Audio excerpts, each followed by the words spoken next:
I think this is all good, right? What's up? Today we are tinting. We have something. It's outside. He's just got to get some stuff settled, and we'll be good to go. Oh, I think we might be good.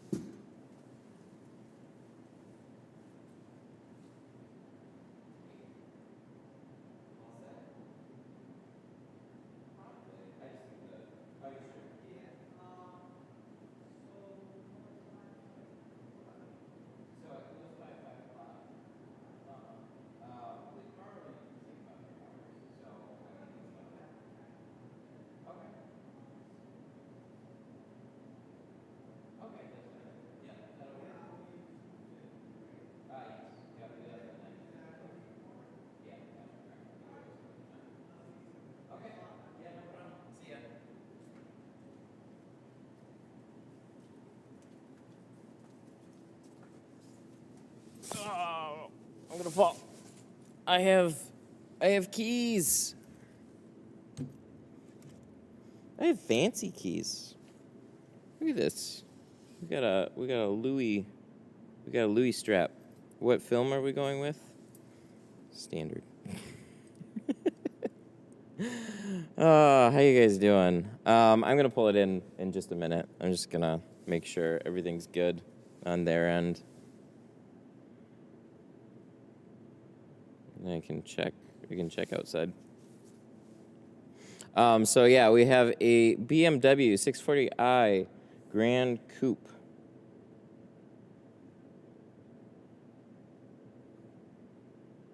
Yeah, they're parked right in the middle right now. Guess who has a Camaro coming back for a driver's door appeal? Oh, that's no fun. I've had that happen plenty of times, though. Especially when they were new. Snap shrinking really helped that, but... You know, when I first had Camaros, I would want them to sit for like half a day at least, and they would fight me on that. Now it's just, I'll do the doors first, let them sit for a little bit, and they'll be fine.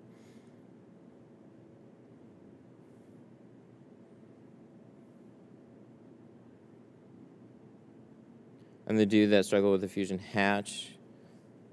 I'm doing a regular Fusion hatch right now. I'm so excited. Nice, very nice.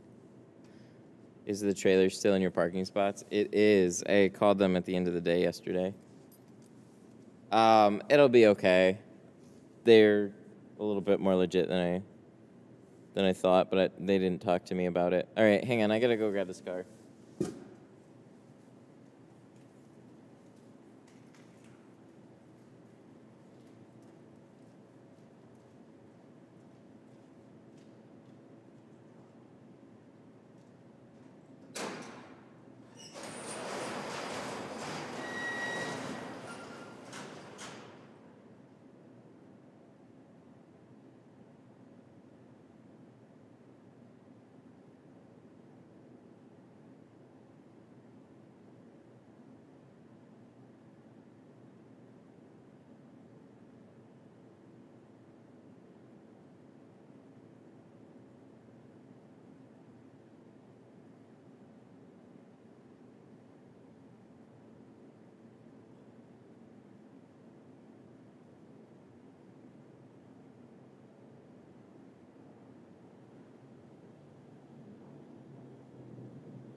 Perfect. You know, it gets so annoying. You pull in a car, and then when you open the door, I do that to try and make sure it's like straight. and then it like locks on me. Safety. Woo, it's getting cold.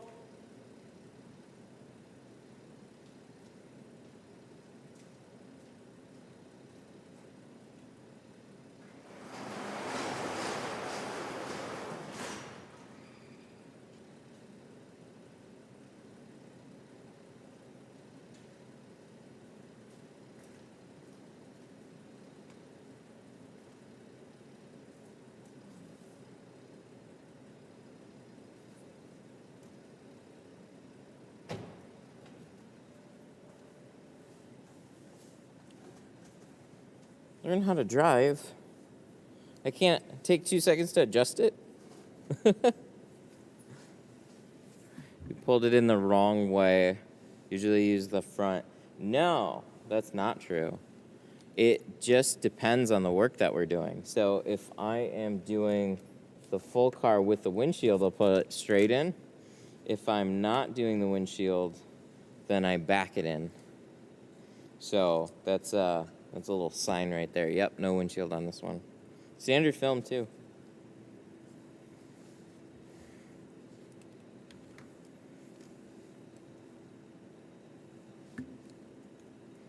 It's been so long, I got 10 minutes before work. Well, I got here early because I'm getting used to clients pulling in like 10, 20 minutes early. So I have to get here a little bit early just so I can like unlock and turn on the heat and stuff. And then 10 o'clock rolls around and he's not here. 10:50, okay, no big deal, snowstorm outside. 10:20, give him a call. He doesn't come in until 10:30, so no big deal.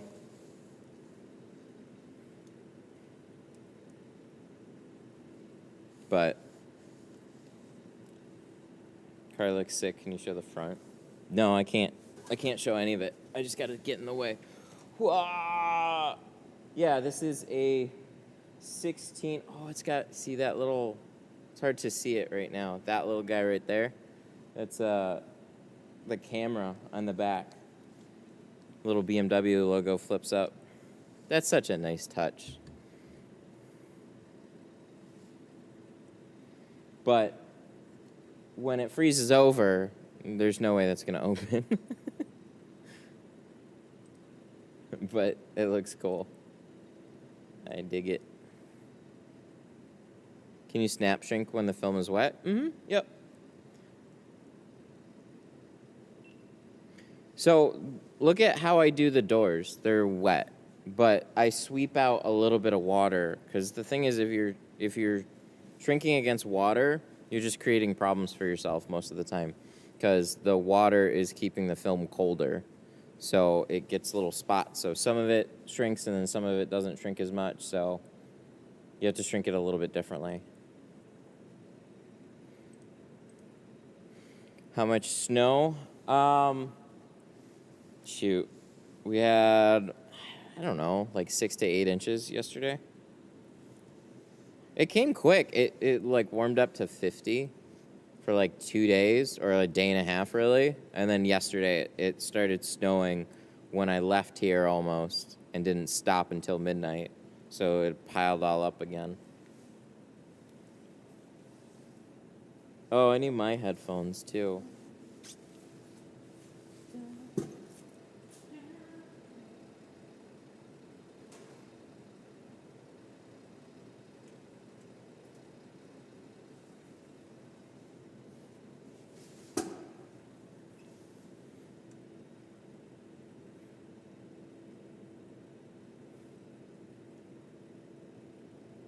We need to connect it to, no.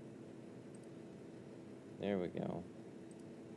Give it a second, and then I gotta rinse this off and we'll get started.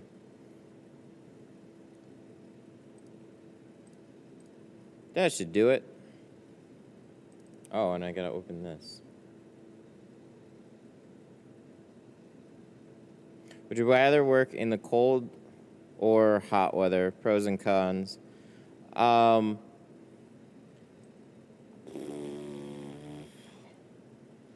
I mean, usually the cold with a good heater in your garage. Because most shops don't have AC here. Some do. But a lot of the time, hot weather really heats up your space and everything tacks up and stuff a lot quicker. So when it's cold, that's usually a little bit better for replacement.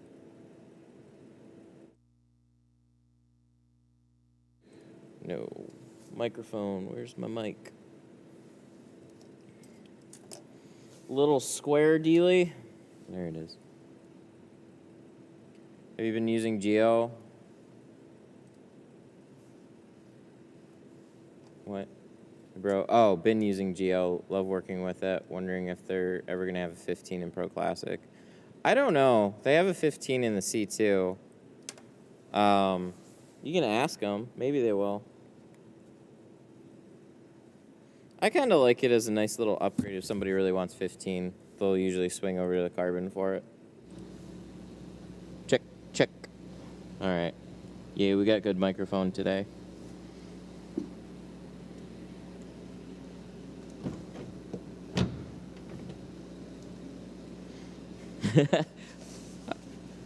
I corrected it. I said Grand Coupe. It's definitely a Grand with just an N.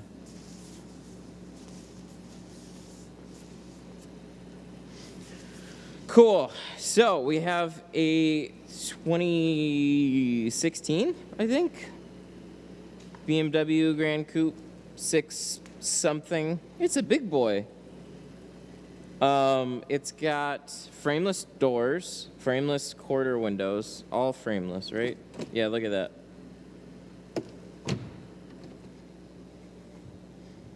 And we're gonna just let it warm up a little bit, and then we're gonna rinse it off too.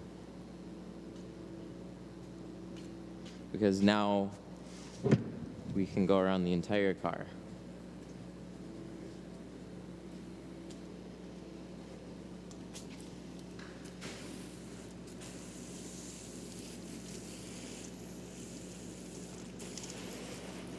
That is snow on the car.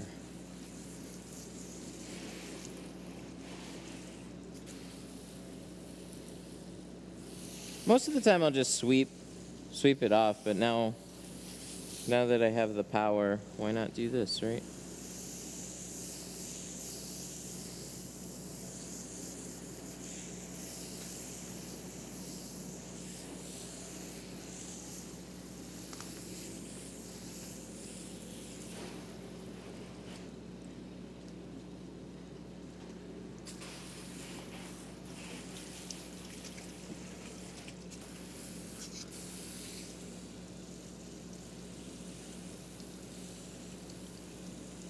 Look at how little this back window is. This is tiny. Ooh, it's getting steamy. This hose ran to a hot water line, so that makes this even more fun.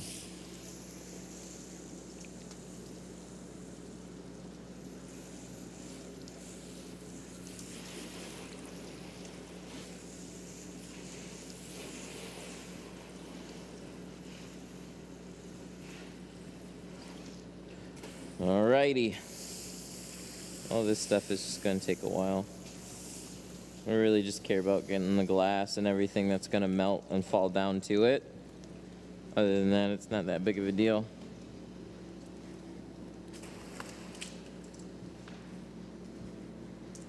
Don't crack the glass? Oh, it's alright.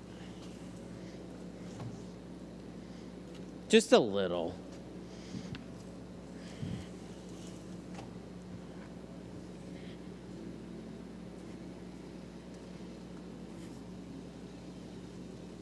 It makes me cringe when I see you spray a car off. Why is spraying a car off cringy? Oh, look at how much space we've got. So much space. Oh, what'd you do, BMW? You're making my life difficult. It's fine. There's enough space. I wouldn't exactly call it roomy, but there's enough space there to work with.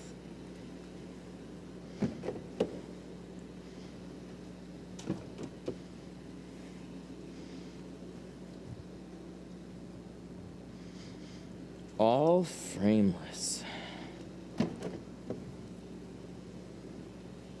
Fun, fun, fun.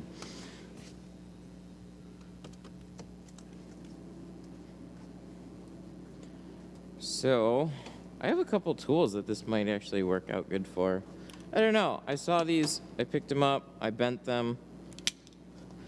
I think a BMW, or a bulldozer is going to be a little bit better. Oh no, that's actually not bad at all. This one might be a little bit much. This one I bent not quite as much. I want to see if this will go back here. Because I wanted something like a bent side swipe for a while, and then I saw these little dealies come up. So we'll give those a try. All right, prep and stuff. Prep and stuff. I don't suppose the lockout kit would work on this one, would it?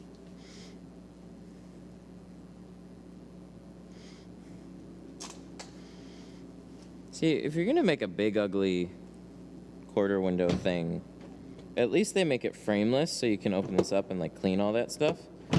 Because a lot of cars, or like Hondas and stuff, all that'll be attached.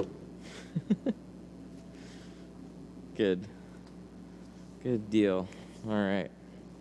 Now let's get started.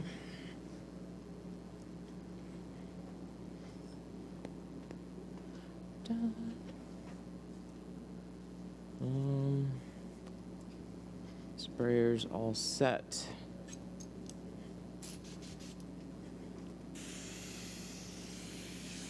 Use the torch for the back window? Nah. Nah, I'm good.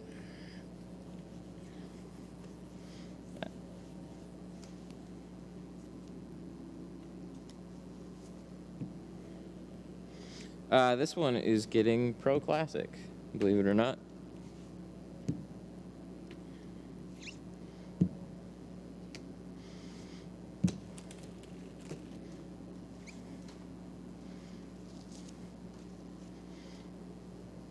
So little. But for every little back window you have to do on a sedan, they make them progressively more difficult. What's the point?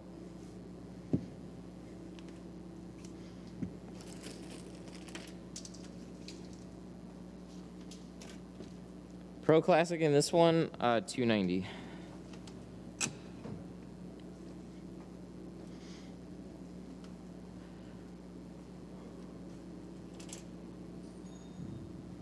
Cha-ching!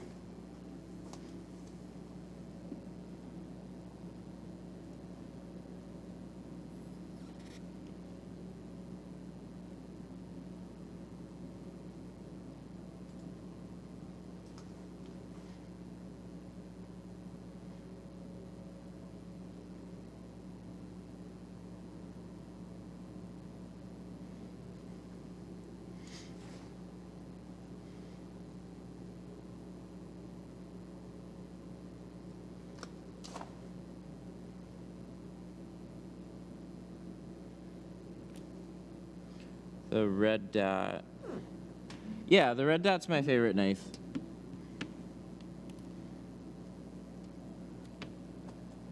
It's got lots of clicks. Cha-ching! Thank you. Whoever just bought some stuff, thank you.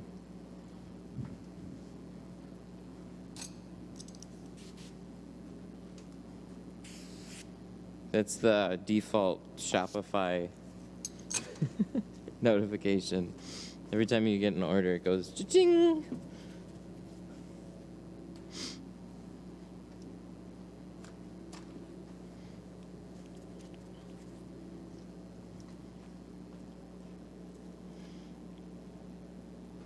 Okay, so that's set. We need to latch some windows because they shift.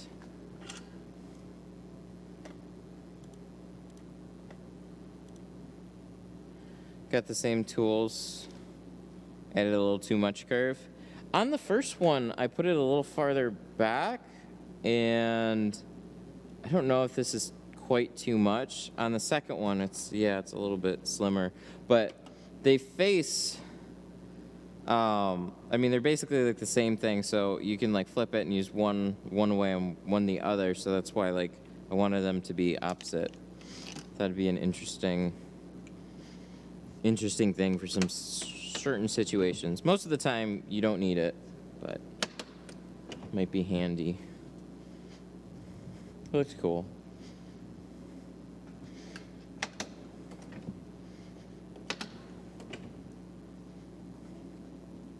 Yeah, and they're in green, but they're not my tools.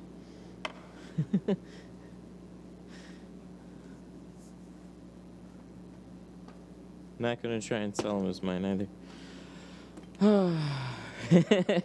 Is the thumbnail? Yes, it is a BMW. The thumbnail is a Mercedes because I didn't have a thumbnail yet. So I just scoured through the recent thumbnails and I was like, yeah, this'll work. It's a good point. I could update it. Wow.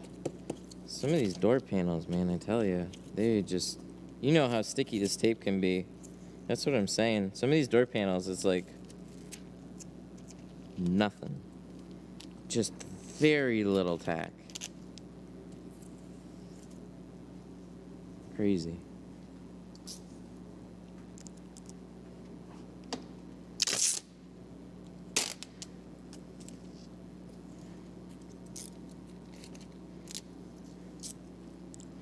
I don't know how they do it, but they do it. No! So close.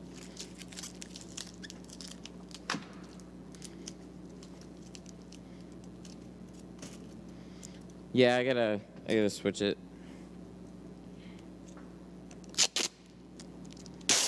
Yeah, the cold doesn't help it, sure. The fronts are a little bit stickier than the back, though. So whatever they got on it. It's just the way the panels are. Some stick, some just don't. Could try and wipe it off, but here we are. Now what do we need to do?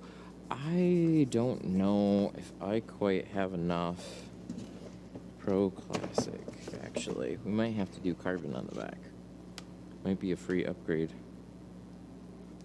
So we're doing 35 in the front, 20 on the back. Actually, I think we do. Should be okay.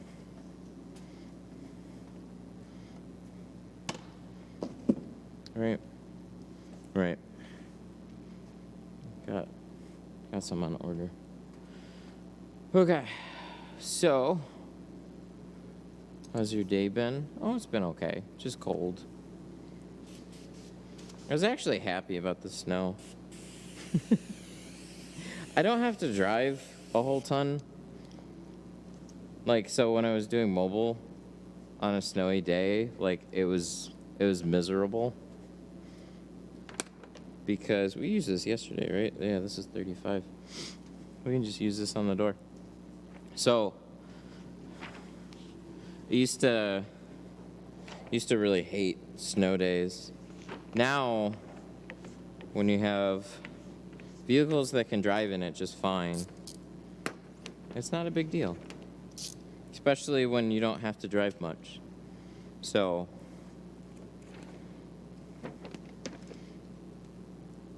we actually went driving out in it for fun yesterday, just for a little bit. That van is such a beast in snow. It's heavy.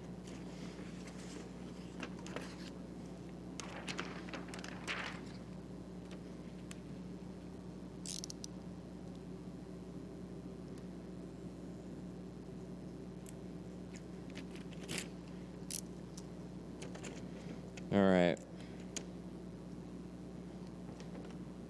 Yeah, the Blazer 2 is all-wheel drive. That thing will slide around a little bit more, though.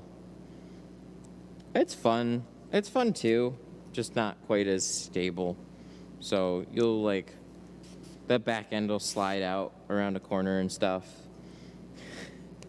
when you give it a little too much gas around a corner. It's fun.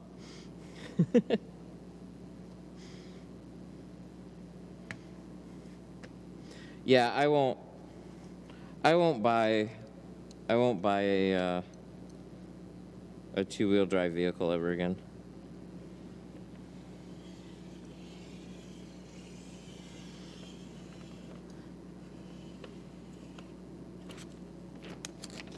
Not one that I need to use seriously. So, work, anything else, yeah, it's all-wheel drive or nothing.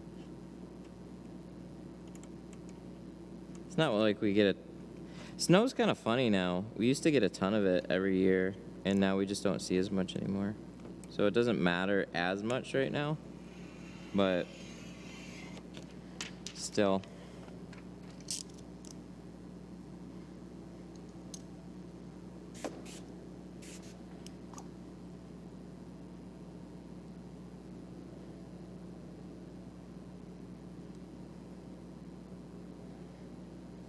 Let me get my other blade.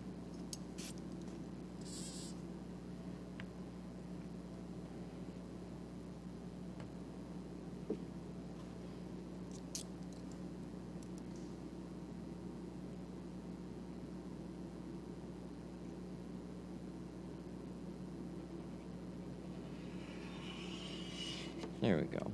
That felt better.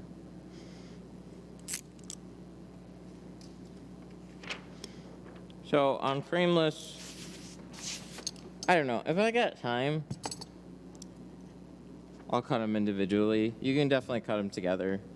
It's not that big of a deal. So either way you want to do it, it's totally fine.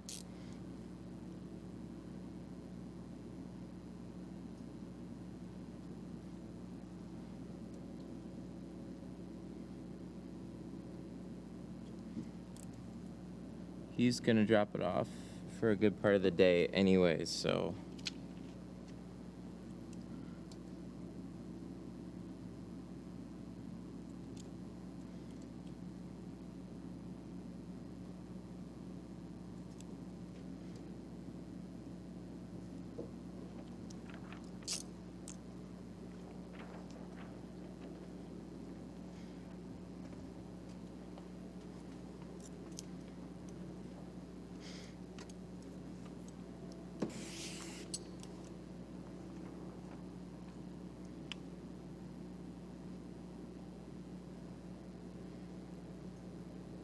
How many are you doing today? Oh, just the one.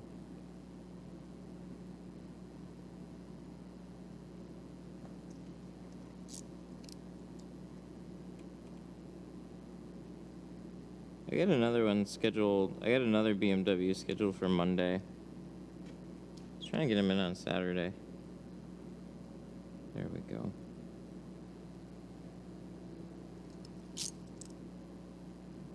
There we go.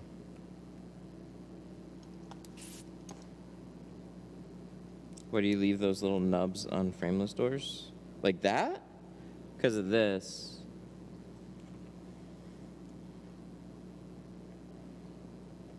So when it's rolled up, you're never gonna really see it, but I know it's there. So when you roll a window up, it'll stop here on frameless, but when they're latched and open, it'll expose that top little corner. So you can either tuck them in farther, which sometimes is okay, and sometimes it just is a little annoying.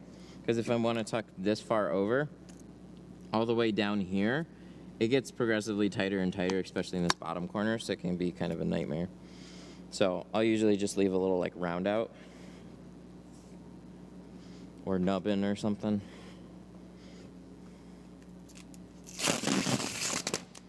If they just put that frame up straight, then I wouldn't do that. How long did it take you to get your plotter?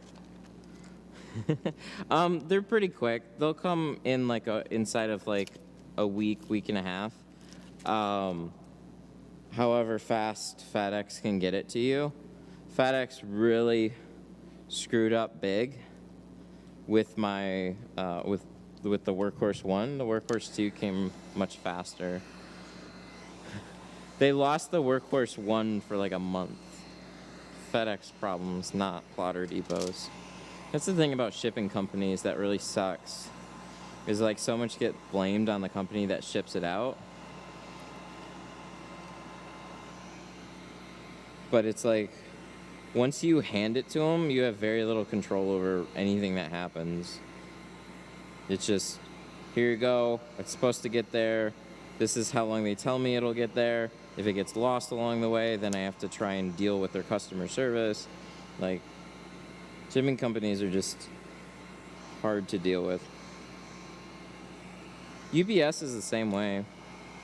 They'll be different in your area. So some things come UPS here and some things come FedEx. They'll have problems with both. It's nationwide. It like some states they're just a little bit more put together, and some states they're not. So you'll hear that about both of them. Some people like UPS, some people like FedEx. I think generally FedEx gets a more worse rap, but is that my new heat gun? Yeah, it's a new Wagner.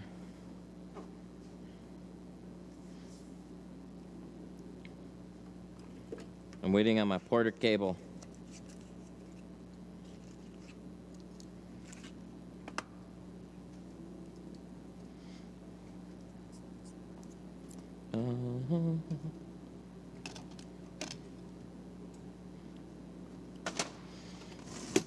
How important is a nice heat gun? Not very.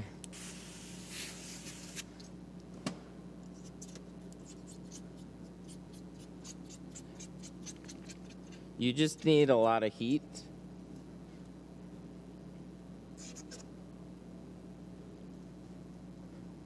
And a decent amount of airflow. Most heat guns will do it.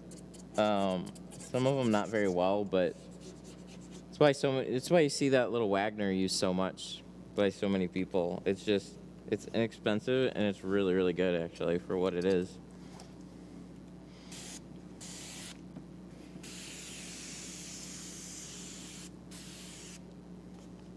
You don't need a really good one, you just need the right one. What air compressor? Just a little on-the-wall air compressor. It's just a low-profile one. I should get like a shop compressor, but I haven't. I don't really need to. It's just one of those things that would be nice to have, but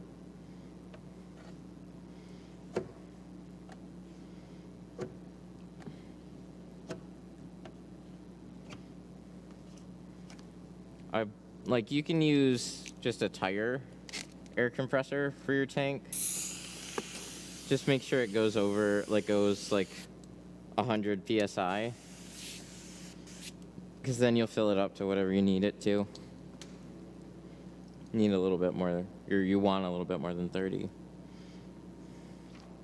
you prefer the Porter cable over the Wagner? I think so. It's been a minute since I've used it.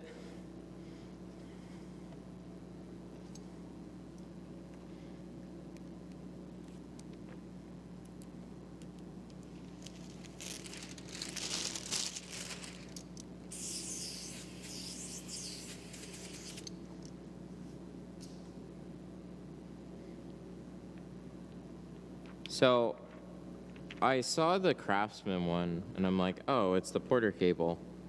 But I thought that with a light, and then I actually got the Craftsman heat gun. It's not as good. But I remember I would really like the Porter cable as soon as I picked it up, so I'm going to have to try them both side by side.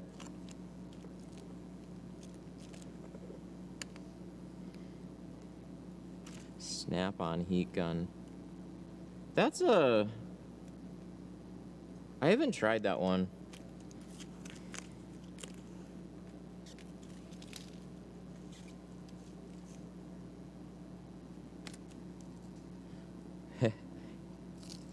So yeah, Wagner's did go up in price. I was finding them for like 21, 22, and yeah, last I checked over at Menards, it was 26, and a couple other stores were the same.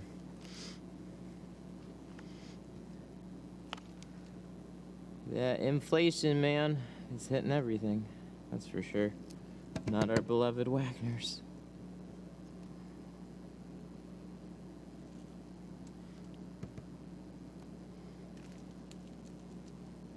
So on this guy, we want to try and bump it as close to the edge as possible, just to give it a little chance out of this dot matrix, but it's probably still not gonna look amazing.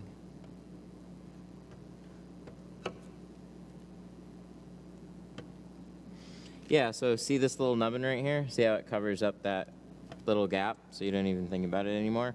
Where if I just went straight up, there'd be this annoying light gap. So most of the time, the window, every time you open the door, that shifts down and it's covered. So most of the time, it's no big deal. But, hey, here we are. Was it hard to do? No.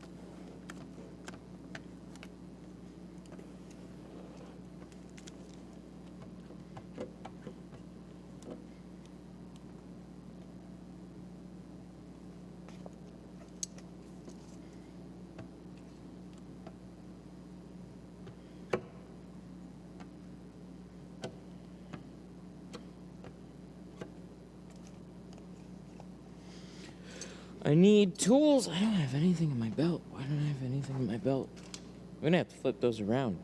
Can't even see the tint studio. What the heck?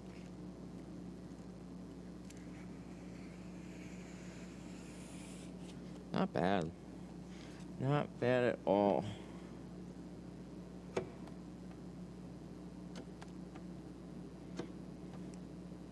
So the glass is nice and cold. Helps it slide a little bit better. If you shrink your door windows and then immediately install the film, pay attention to like this area a little bit. Sometimes it'll be a little bit hot, so you try and like tuck in your film. Might give you a little bit of a problem, so spray some water, let it cool down a little bit before you do it. But it's so cold today, it doesn't matter.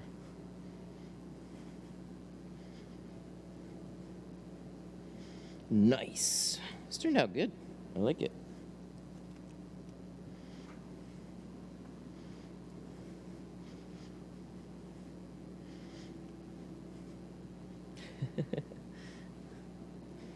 Can I have to order another one? Because this one's going to get framed. Nice. I appreciate that a lot. I'm glad you guys like them. They turned out so nice. Easily the tool that I'm most proud of.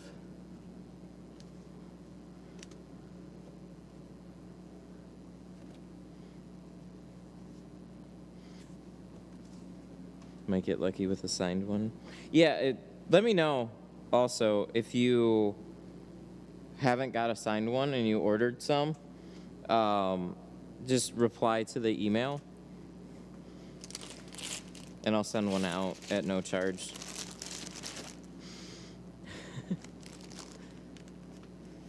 I just appreciate that people like them, so it's no big deal to send an extra one out.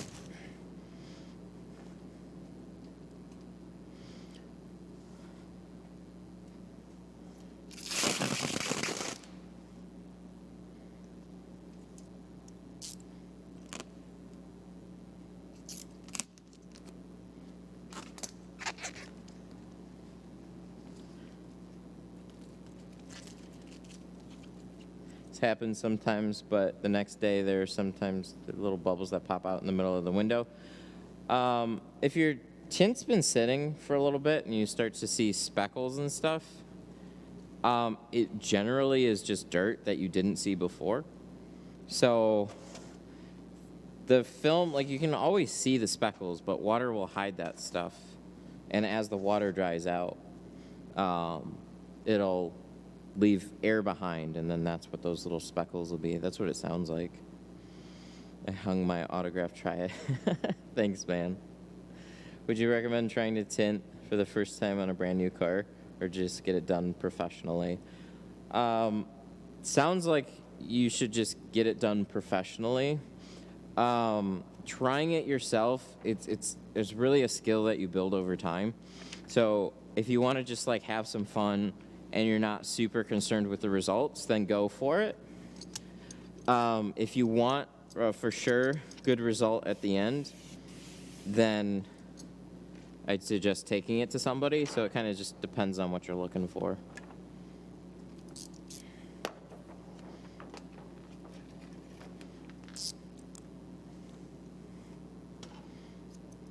Learning how to tint is very frustrating.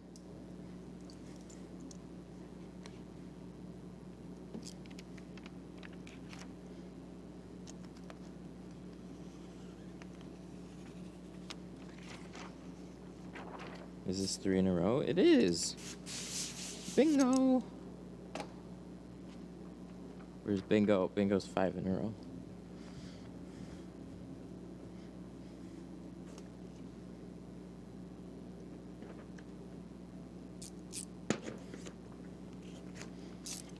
If we have the power, then we do it. I'm surprised. No drop frame.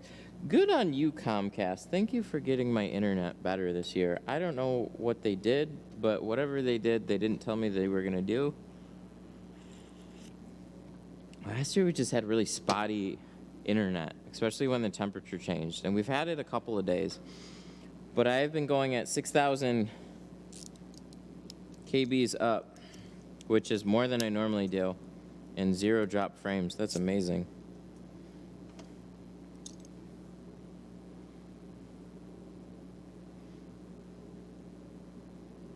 I definitely don't need my tools signed. However, I'm super appreciative that you just sent me the stack and invoice to get them fast. That was clutch. Got them in time for a video. Yeah, what timing on that? I appreciate that. And you're welcome.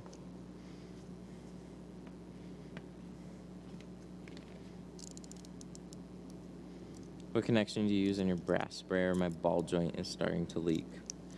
Oh, are you using like a Flexzilla? Oh shit, I still have that in my video. I was told wrong. I'm gonna have to make an updated video or something. So, for a little while, we were all using Flexzilla connectors and stuff because they have really cool like a ball attachment. Turns out, any stuff that you're gonna use for your sprayer that has aluminum is gonna corrode. The thing about Flexzilla stuff is it's made for airlines, so they're not running water through them. Turns out there's a difference there. So all that stuff starts to corrode. Use brass connectors. Sun Distributing. That is a great place to get all the stuff, the tint keg stuff. So they'll have all the fittings and connectors and whatever. They went through all the hassle of finding out what works the best, and then they stock it. Is that too far? Let's look at this. No, that's not too far. That's okay. That's okay.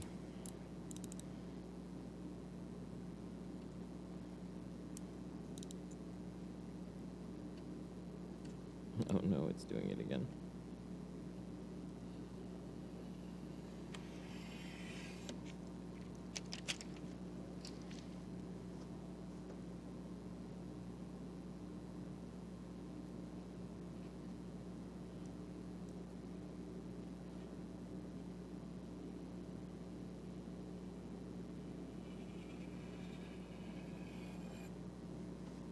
Ta-da! Nice. I like it.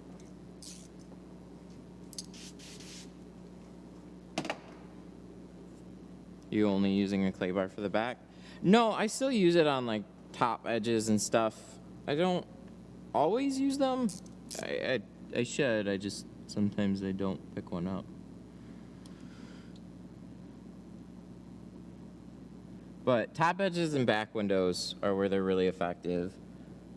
This one is not a laminated top edge too, so they're still pretty easy to wipe off, but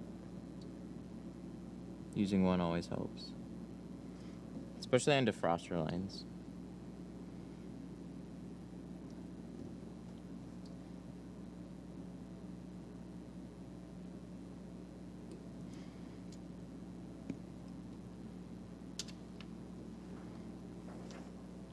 What's your favorite place to go?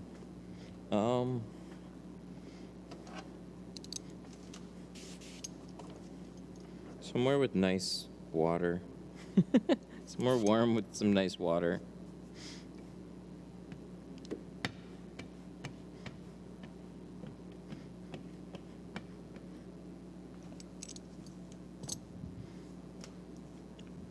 We don't get that here.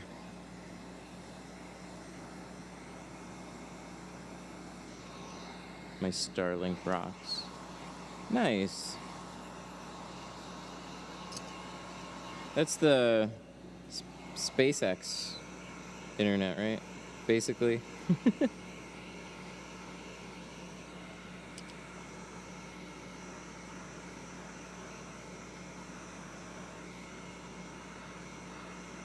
When you're cutting around the corner, should you go in one fluid motion? If you can.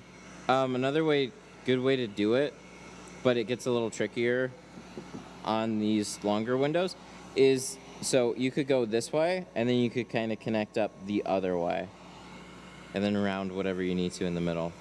Rounding tighter corners is always a little tricky. Sometimes the blade will get hung up.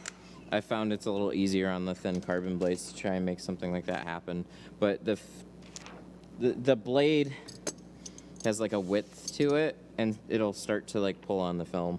So it can be a little tricky sometimes, and it just gets hung up.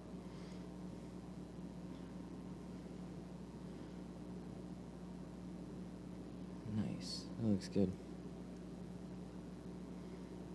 What's your favorite food? Breakfast foods.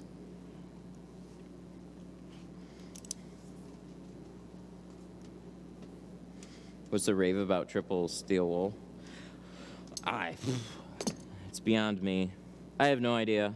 I stopped using steel wool a long time ago. It was recommended a lot for like scrubbing back windows and removing glue and stuff. Dude, I don't get it. I never had a very good experience using steel wool. When, like at the time we had, I was looking around for like good adhesive removers. So we were using like Rapid Remover and some other like citrus based ones. Like people would come to the shop and like introduce us to like this miracle adhesive remover. You should totally try it. And then it works on everything except window film. So this was before I knew about ATR. ATR existed, but it was kind of low key.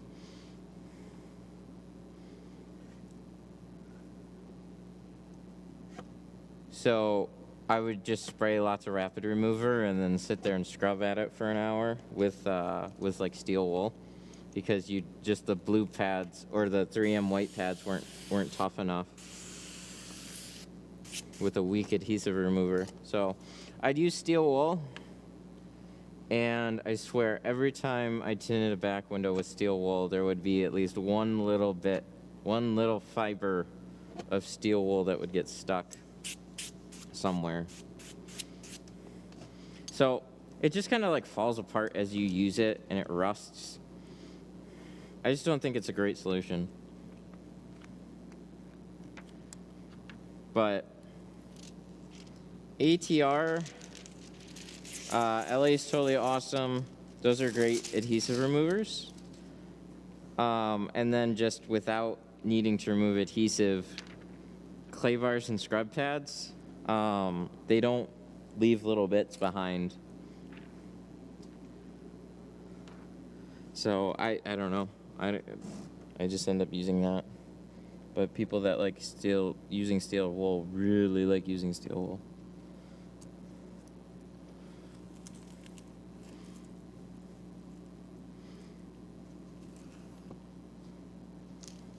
I hear about it being a magical cure.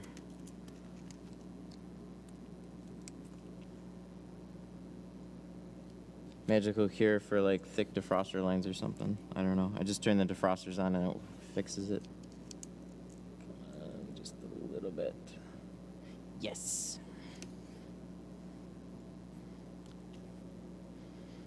Uh-oh.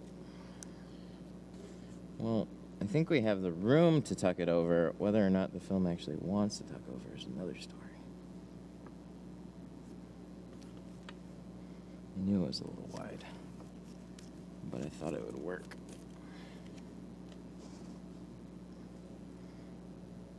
See that? That little... It's like... The rest of it is moving, but it's just sticking in a spot, so... Wiggle it until it's free. Be free!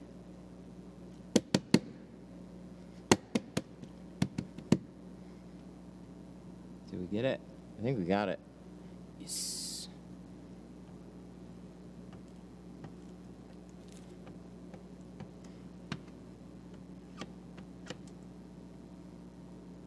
Yep, I'm not getting it. Ooh, that is like right on there. I'm not getting any peeling. Heck yeah. I'm gonna cut the other side just a little bit shorter. There's no reason to go that far into the seal, especially when it's that pinchy. What likes to happen is on a pinchy seal, it like is kind of squeegeing out the water as you're going. So it'll inevitably just pick one little spot and fuse to the window. And then you're sitting there trying to like get it to be free. And the rest of the window is sliding around. But that one little spot, like you have to completely shift the window out of place in order to get it back. Then the rest of it starts sticking. It just becomes a problem. Surprised they went with Pro Classic. It happens. It's honestly pretty common. Don't judge the car. Never judge the car.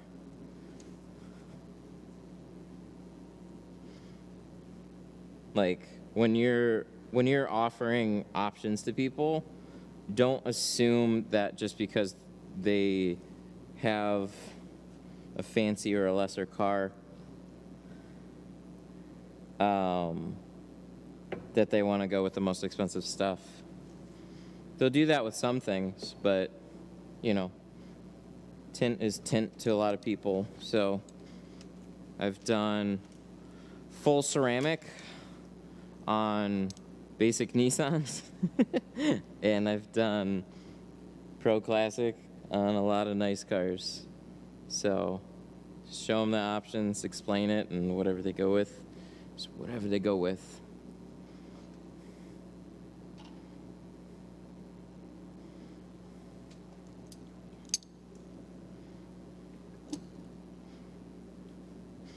Both of those look really good though. I'm very happy with the way they turned out. So now we can do the other side. Or I suppose we should do those quarters.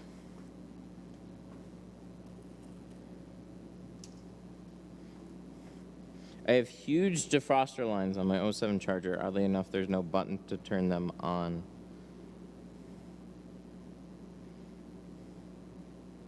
Can I heat them up with a heat gun instead?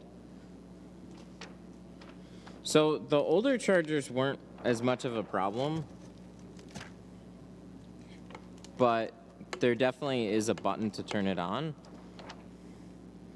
There always is a button to turn it on, and I know for a fact on that car there's a button to turn it on. So it either fell off or you don't see it. I don't know.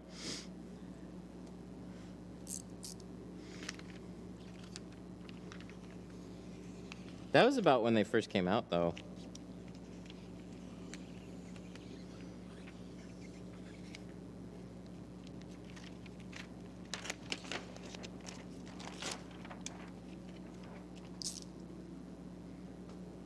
Oh, yeah, the Mercedes thumbnail. Do we have to change that still, or is it too late?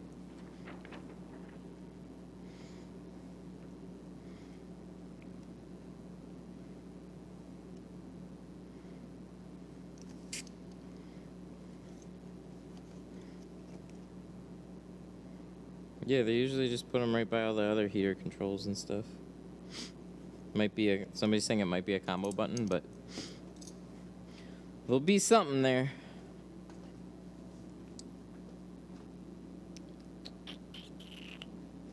Where's my blades?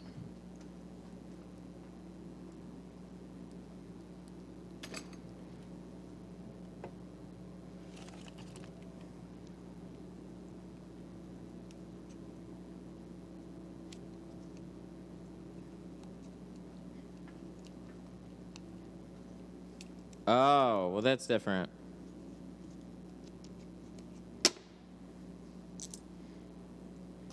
The previous owner changed out the whole panel. Okay.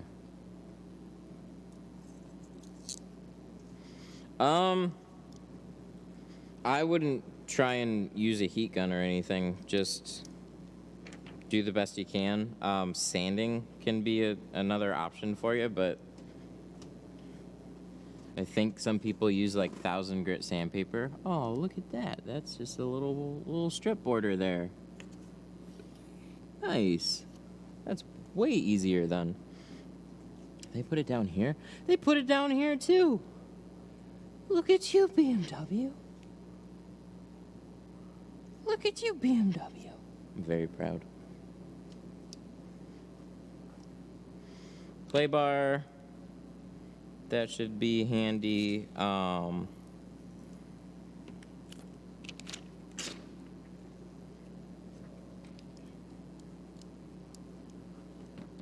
Climate settings may be in the radio. Wow, we are really trying to find this out.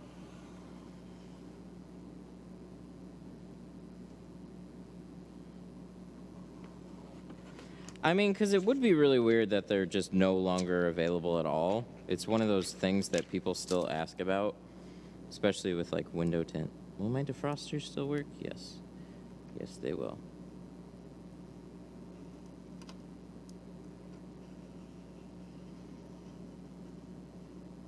Will turning them on help dry them out faster?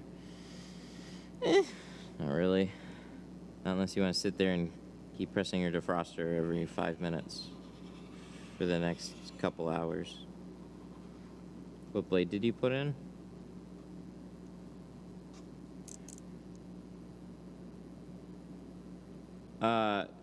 This is that ultra sharp carbon blade thingy.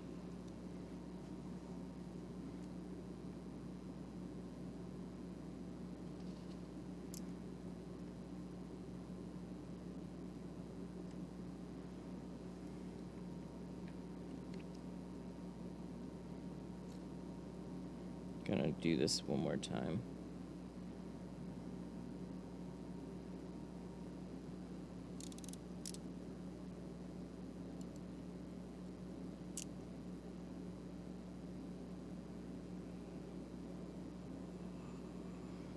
Carbon's bad for tinting? No, carbon scratches glass. So if you're cutting on glass, on the direct surface of it, then that's bad. If you're riding a top edge, that's a different story.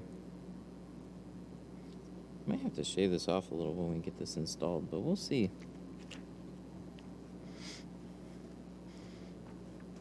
So it's up to you. I really like it for top edges, like these ultra thin ones. I like them a lot for top edges and stuff. You don't need them, but sometimes it makes those continuous cuts a little bit easier. And then trimming off these little bits can be a little bit easier too, because they're just finer, they're sharper. Carbon steel is harder. So I didn't learn this until much later. So the reason stainless steel doesn't, well, it still does cut glass, but it's less likely to, is because it's a softer metal.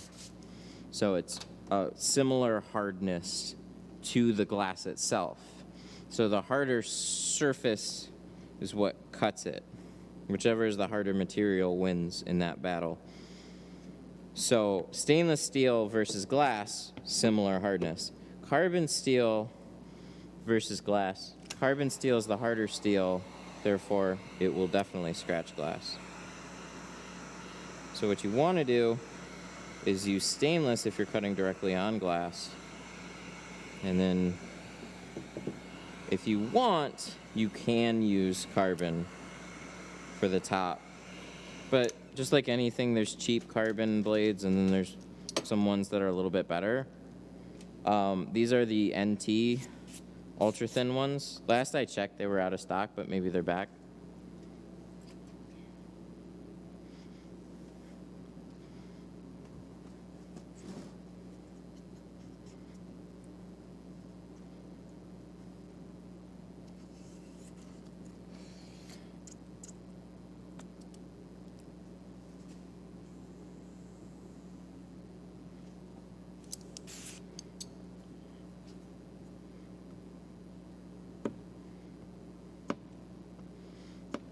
You mean somebody with a 07 Charger did shitty work to it that didn't care about it? Oh man, I'd see that all the time.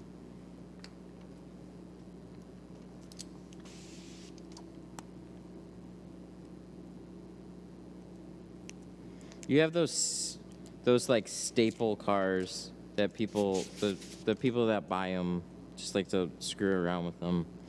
Chargers are definitely high on that list.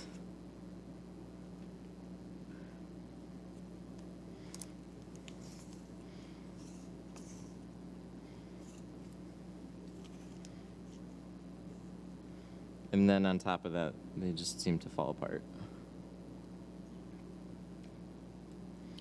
These ones, yeah, I found on Amazon. That's how we stay up to date. Sometimes I don't know, I just stumble across things. Like, there's things that most tinters use. And these kind of just flew under the radar. I didn't know about them until I was like looking up some NT blades, and I saw they had like a bajillion different types of the carbon ones. And so I just bought all of them. NT is really, really sharp, really consistent. Some people are saying that Olfa really seems to have dropped down. I haven't used Olfa in a little while, but I've been largely impressed with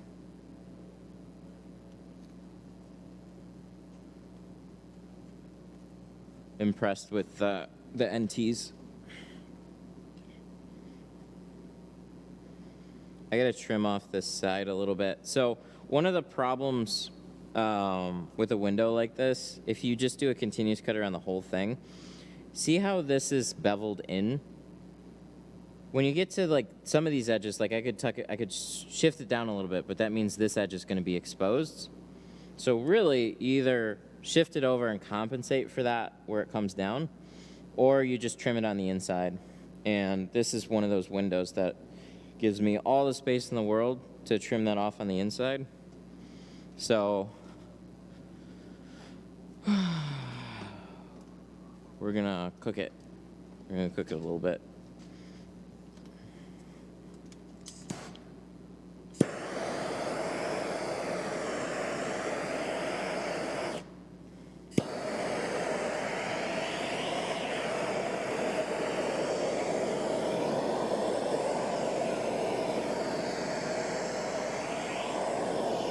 So I heard this hot tip a while ago with a torch.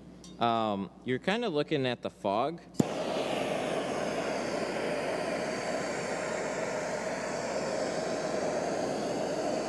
Whenever you heat up a window like this, you see that fog around it.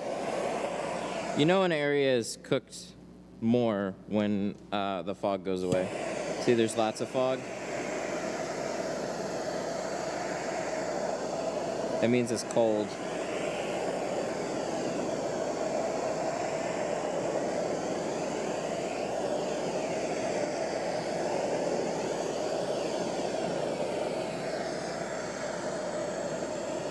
Now it's just a little bit cold.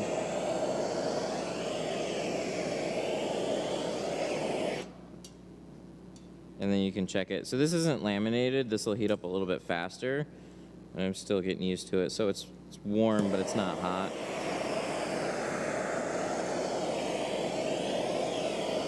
But be careful.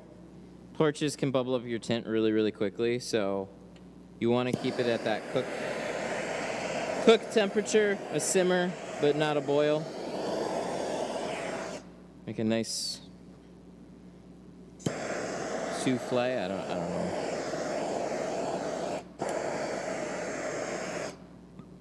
So I'm just gonna let this dry out a little bit.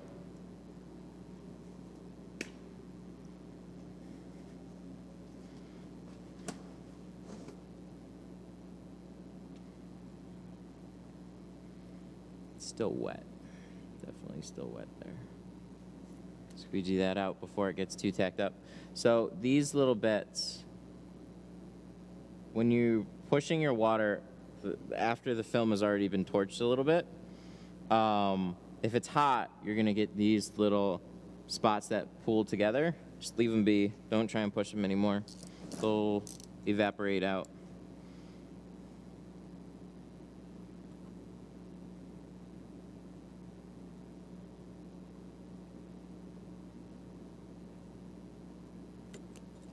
There.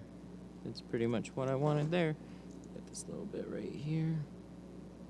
Still wet down here though, so. But the way this is gonna shut, it's just gonna close on it. This doesn't roll up and down either. So we'll let that sit there. Might trim it off a little bit more. Looks good.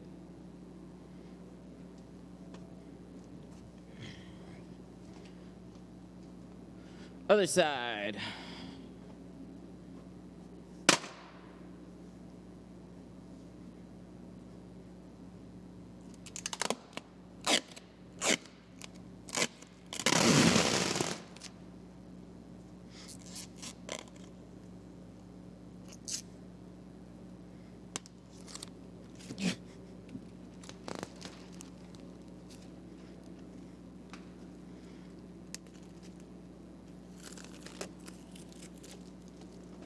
Moving on.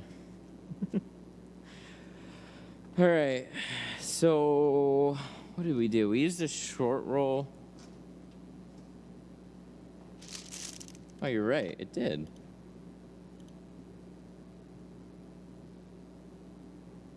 I know.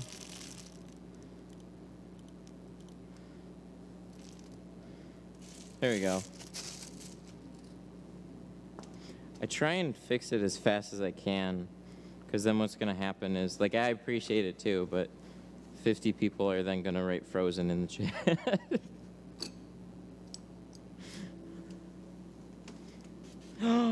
Maybe it's static. I don't know. It's weird. Sometimes it just does it, and I wonder if it's just static, like a little static discharge or something. Because every time I go back to my monitor in the wintertime, I'll build up static somehow, just a little bit, and then I touch the metal tray or my mouse or my keyboard or anything, and then both my monitors will black out for half a second. Little stupid static discharge.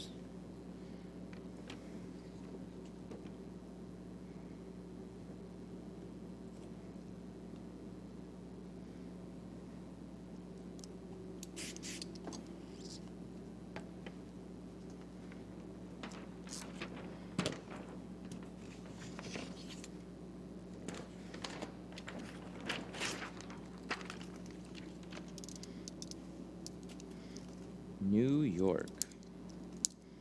I'm guessing he moved here, because I can't imagine he's getting this thing tinted here and then taking it back to New York.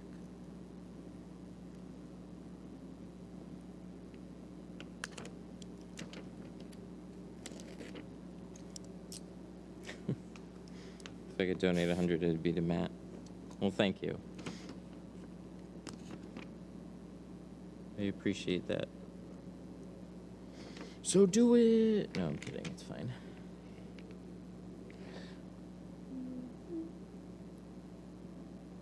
So that's all covered. We're a good far way down. So I still have that blade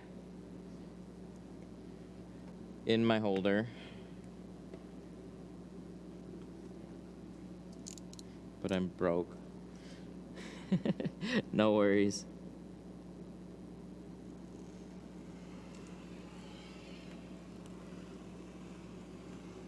No worries. Don't feel like you have to.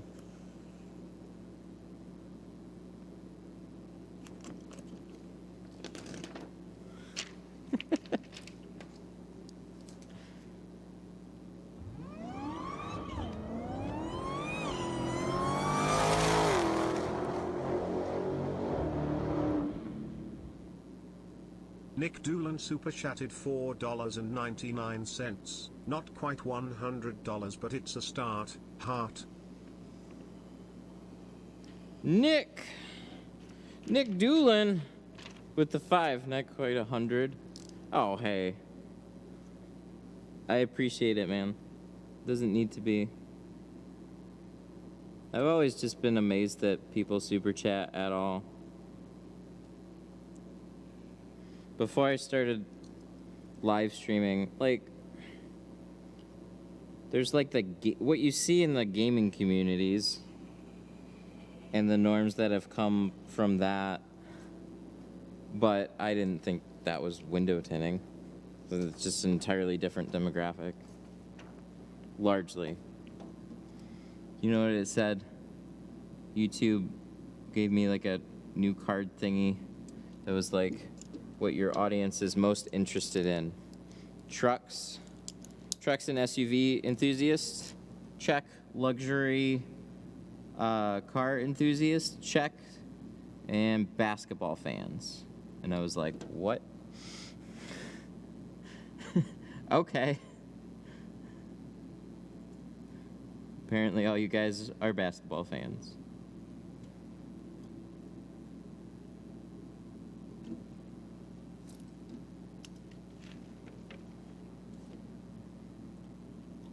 Everything's more expensive in New York? Yeah. Is there still a decent reason to live there?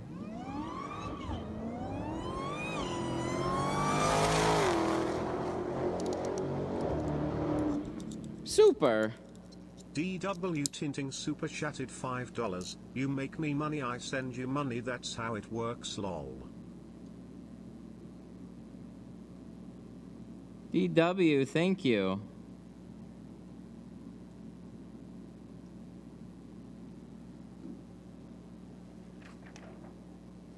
You make me money, I send you money, that's how it works. Hey, that's fair. I think that's a pretty good trade. But apparently people value entertainment too, so there's that.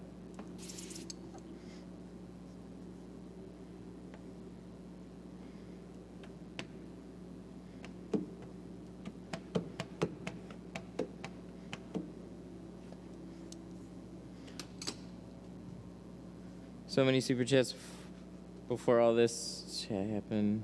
Oh, surprised nobody super chatted yet. But then somebody did. It's like you read my mind. Yeah, some are lighter than others. It's just, I enjoy doing them. No more fog. Oh, shit. You're right, there wasn't fog.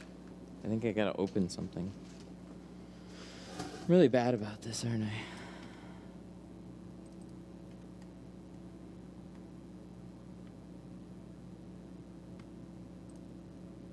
Yep, see?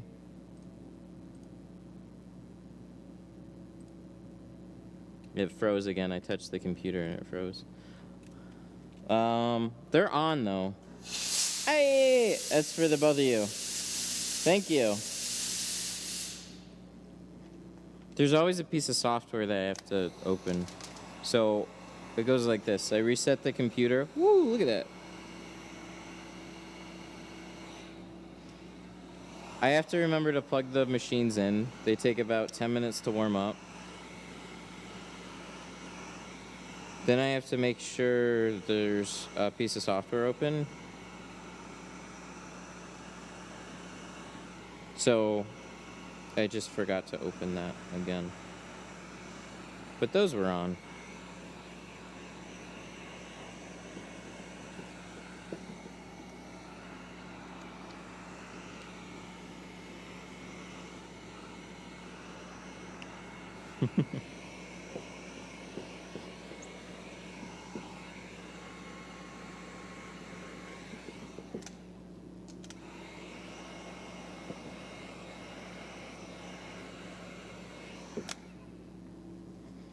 Yeah, I wasn't gonna leave them on for having a customer come in here. It's like, it's too much. It's too much to explain. Like, you guys know what goes on here.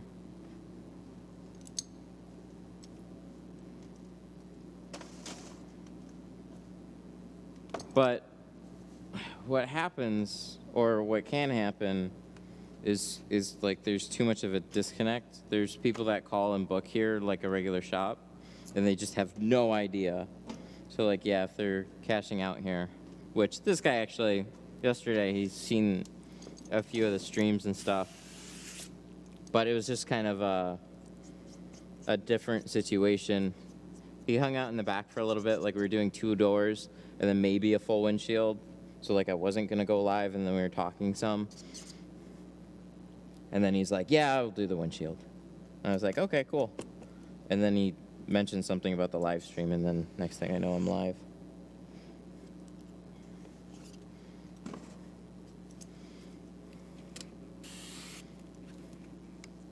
So I need to hit people with my play button as soon as they walk in the door next time. This is a YouTube channel.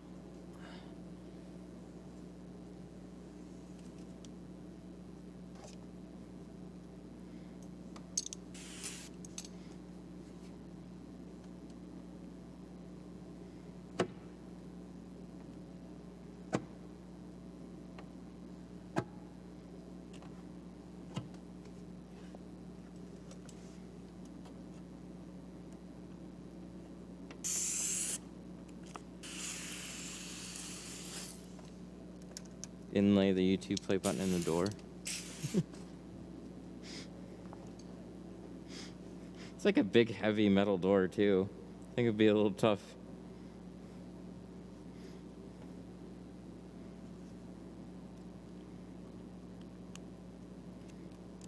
That'd be an interesting one. Subscribe or I plotter cut everything. What if you upcharge for hand cutting? You could do that. Realistically, you can sell just about anything any which way that you want. So plotter cutting is more efficient, not as good. If you want to pay somebody to hand cut everything, it just takes longer, so that's why we charge more for it. This is for another shop, not me. I bet there's a shops that do that. And then they probably still plotter cut.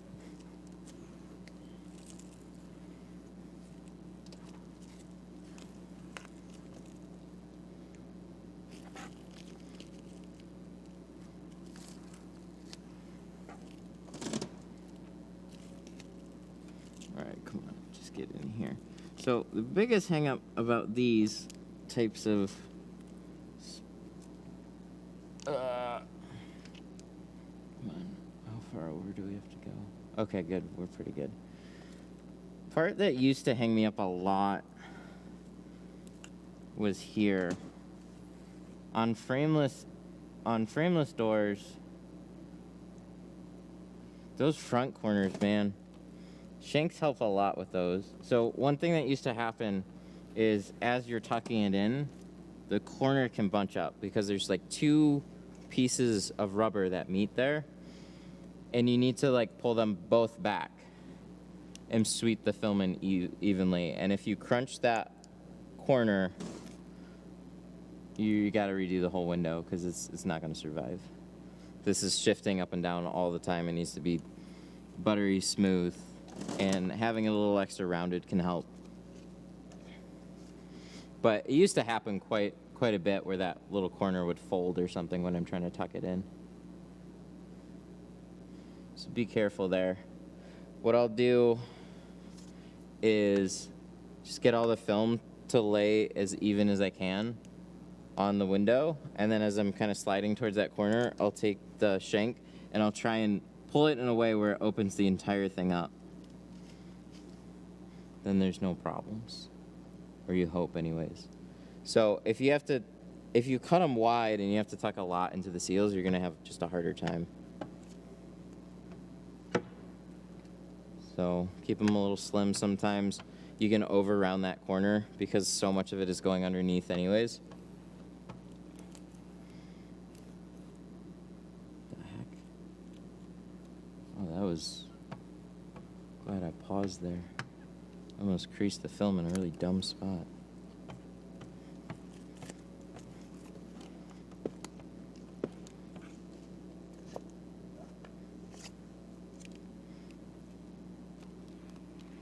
But all this, some of them are not so bad, and some of them are. See how that not much pulls back? There's a lot of seal that just kind of sits flat against the window.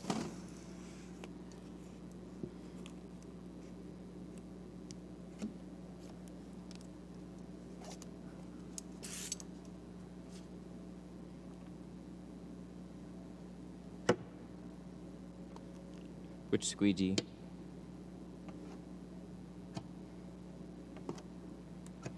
This one is the hybrid. This one is my own. It's on my tint stuff. And then same for the shank. It's a little tucking tool.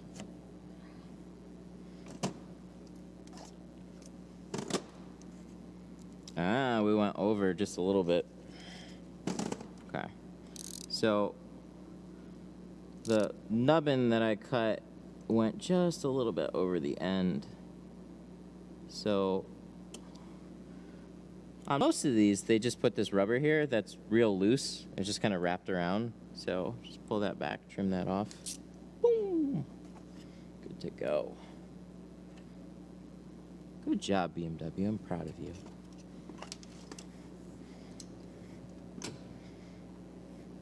They saved all the annoyance for the back window. Everything else is real straightforward.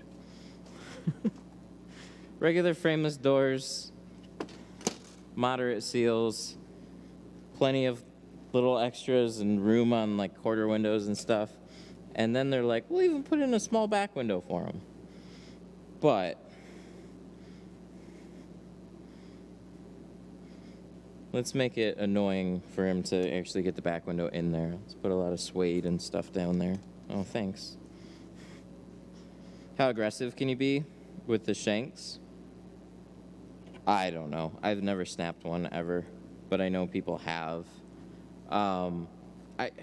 Same thing with the easy reaches. I've never snapped an easy reach, but I know a lot of people have. So I don't... Maybe people are just doing it up here and then pulling it back really hard.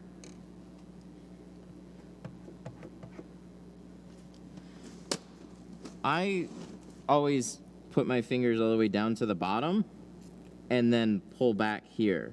So I'm not really trying to like yank up here because you just don't get as much leverage. So I put a little bit farther down and then pull that back.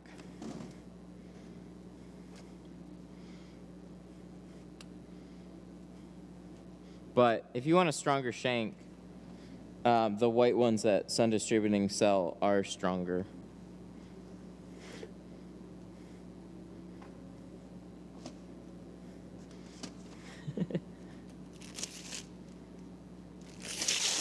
I stepped on my shank and it broke. I sat on my tri-edge and it warped it.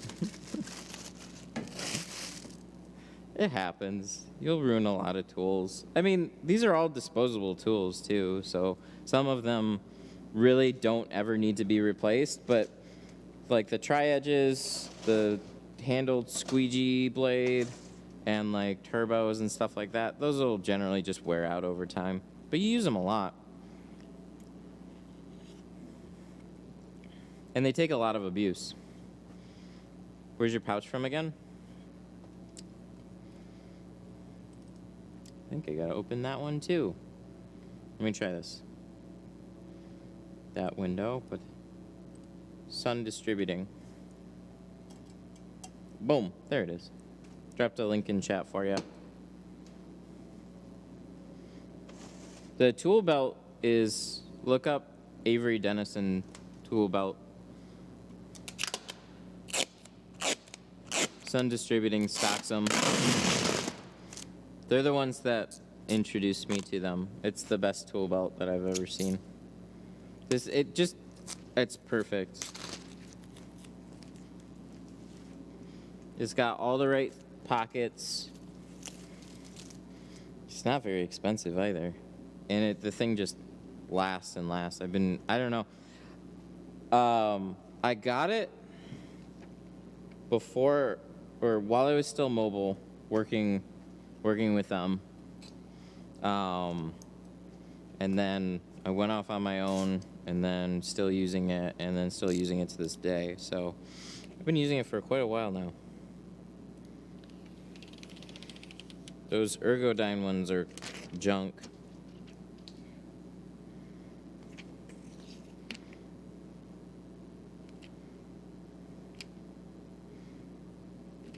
But the Avery one's for vinyl, not for window tint. No, it's good.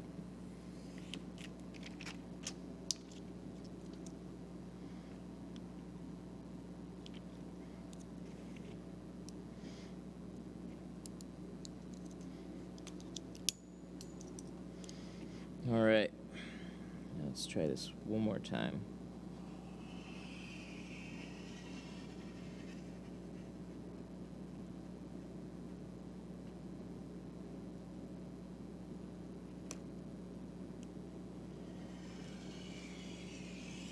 See, I just have a harder time trying to do that with a stainless blade. I don't know what it is.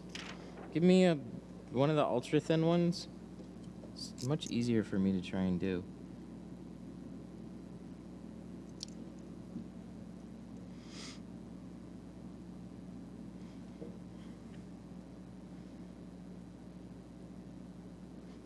That's why I really like those 30-degree ones too. But I don't think they make those in thin, because at that point I don't think you have strong enough blade end to last.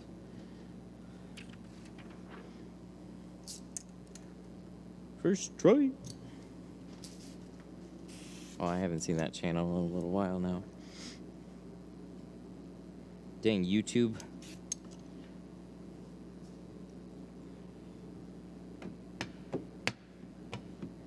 It's kind of crazy how that happens. You get in like these binge watching modes and you watch all these videos, and then you like half forget about a channel for a little bit, and then they seem to just disappear from existence.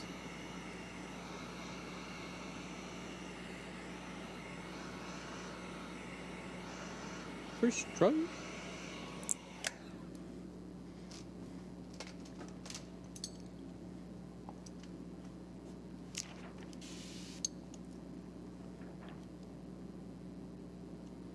Okay, so not tuck. Yeah, it still seems a little far. Do I cut it more? Do I dare? Yeah, just a little bit.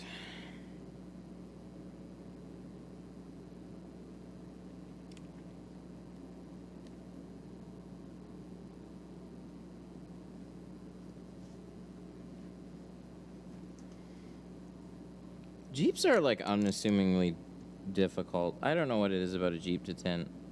They're flat windows and everything, but there's just something about the seals and the way that it props the film off the glass. Done a lot of vinyl work. My 17 F-150. So the F-150 is honestly going to be the easier one to do.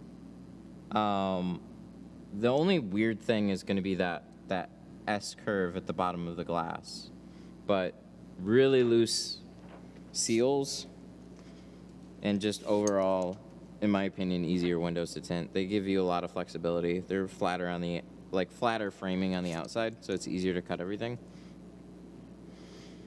The biggest difference is going to be you're shrinking everything instead of stretching.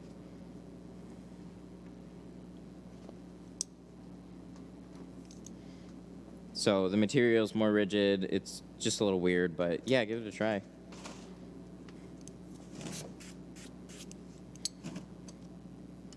What do you think of a sling bag? I did not do that. Ew. Something hacked that up.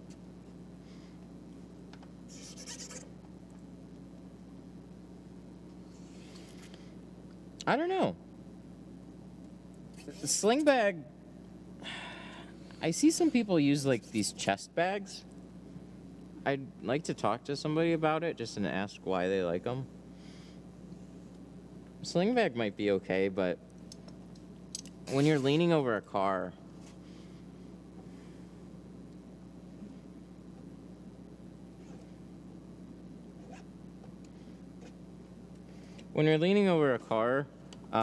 it might bump and scrape against it. I don't know. Kind of sounds like it might get in the way for some things. We all use these dorky aprons because they just seem to work really nicely.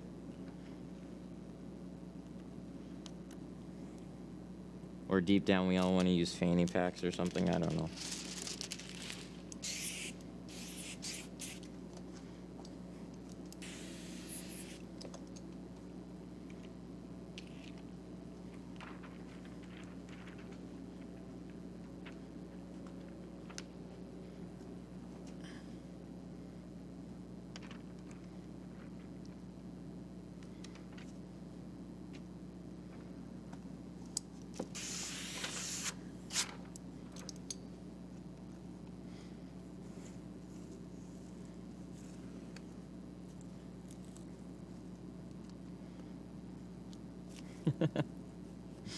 Deep down I want to tint naked.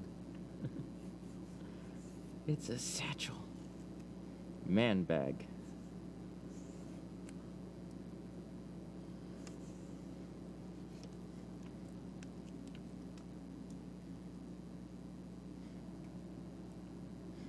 Yep, I'm glad I shortened that. That was still a little tricky to tuck, but it went in.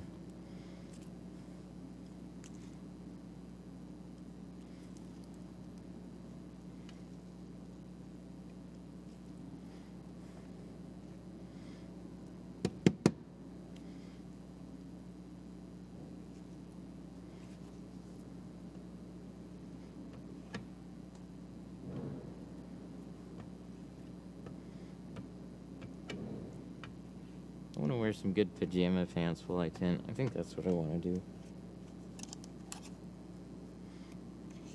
Take the ferry across the lake to tint my Jeep? Yeah, no thanks.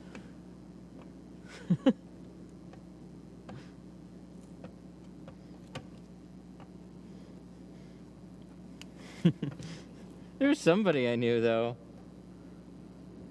who would probably do that. And he'd probably only charge you a couple $100. At least that's what it was before. He was doing he was doing mobile work. So there was a couple of guys I worked with, and I gave them nicknames Tweedledee and Tweedledum because they really were not bright. And one of them was like just especially special.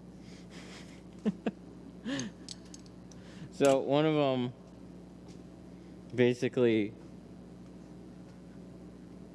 like he was trying to do mobile and he got a call across the state. It was like a 2.5-hour drive and he charged the guy like $200 and he took like the shop van and went out there because he didn't at the time. He had car problems or whatever, but he was also still trying to do side work. So he just used the company van. So he just wasted a bunch of gas, drove all the way there with a bunch of tools and tinted a car for $200. Like, what the fuck?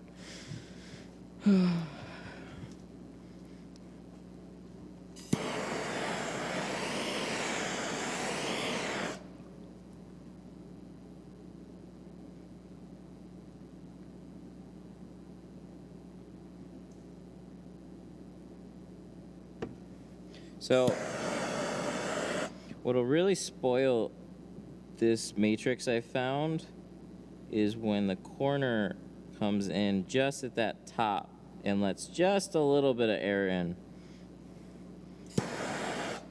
So if you can seal it up, then you're much better, and it should last. Do mobile tinters charge more? Some do, some don't. Just depends on the business.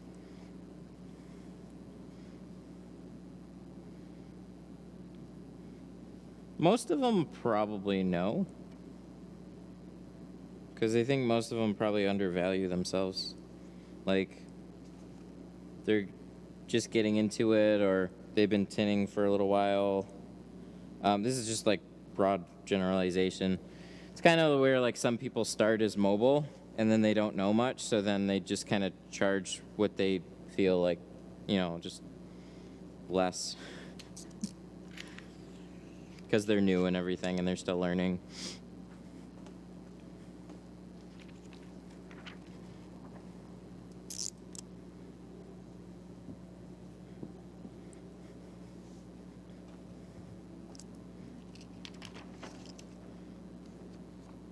And then there's also the bonus of not having obvious overhead.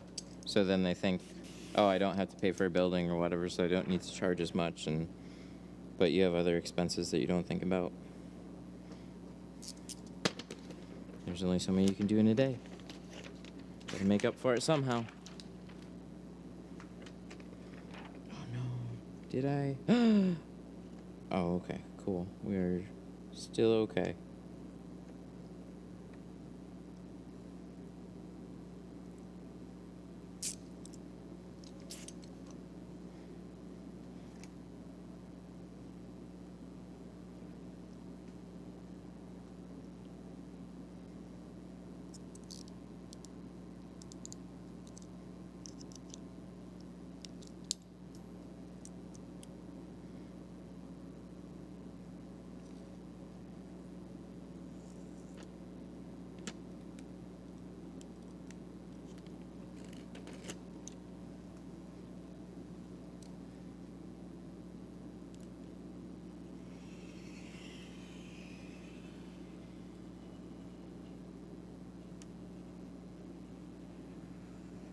See that? I don't know. Maybe it's I'm on the passenger side. Maybe I'm crazy. Or maybe I like those blades just a little bit more. Cover photos of Mercedes. Oh no.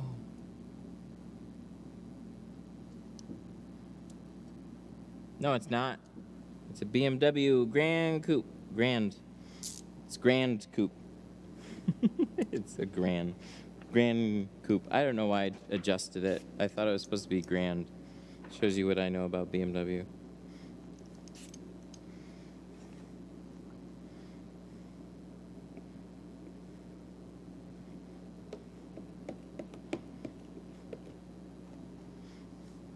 But I like that they call it a Grand Coupe and then it's a four-door. But he specified that. He's like, yeah, it's Grand Coupe, but it's four-door. Oh, okay. I think I've done a few of those.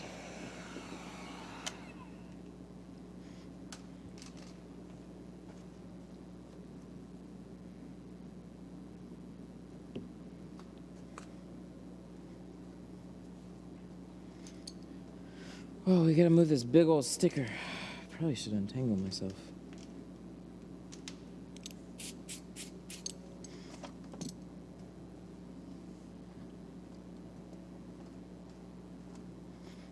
We didn't pull this off. Oops. There we go. Didn't mean to leave that there.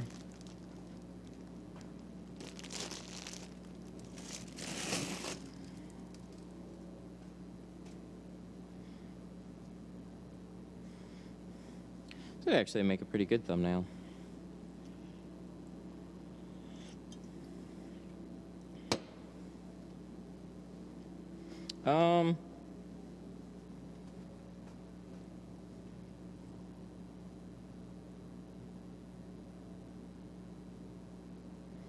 Um, where should we get this picture? Before you stream a customer card, do you ask? No. No, I don't get the card's consent.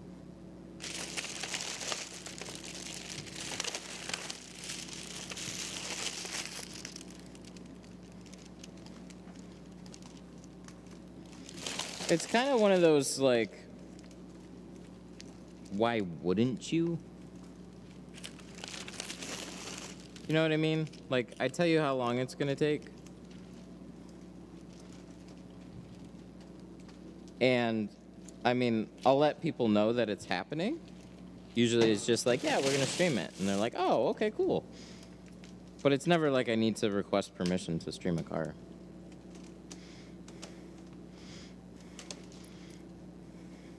It's like, it's very opposite of what a lot of shops typically want to do, because publicizing everything that happens with a car, like, there's your process, there's your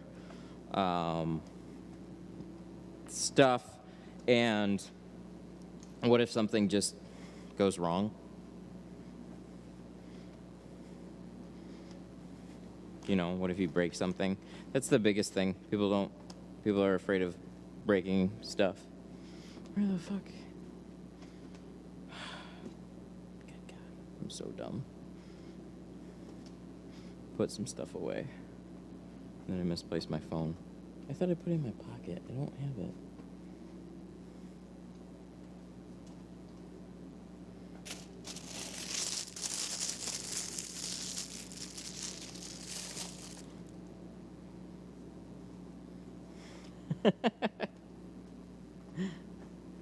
Did I put it in? Oh, I put it in my tool belt pocket. That's why I couldn't find it.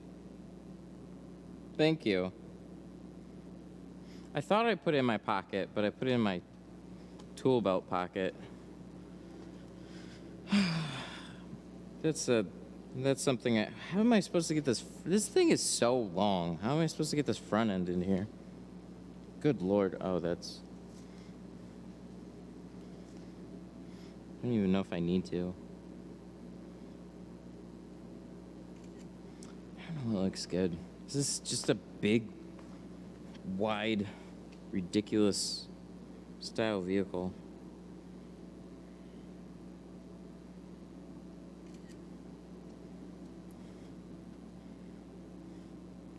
Yeah, let's do that one. Canon.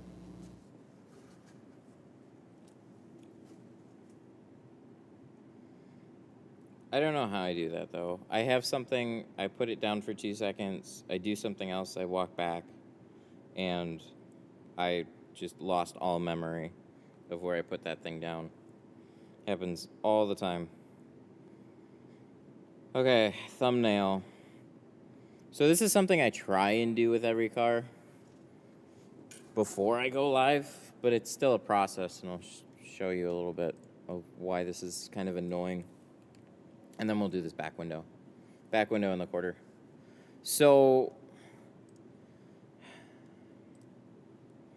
go into this folder.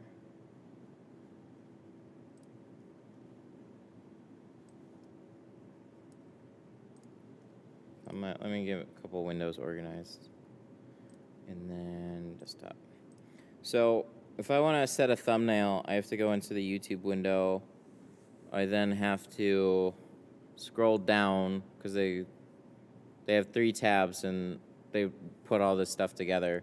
So change the thumbnail and then go to the folder that it's in, find where it is, open it. There it is. Resize, because it's got to be under 2 megabytes. And then BMW, Grand Coupe, save, close, and then desktop, and then BMW Grand Coupe. There it is. And then stream location, I didn't even do that. Detroit Tint Studio. And you can save. So it's not a lot, but it is stuff that I have to do. So every time a customer comes in, then pull in the car, take a picture, upload it, and then go in, resize it, then rename it, and then make it a thumbnail every time. And that's just, then we got to get this set up.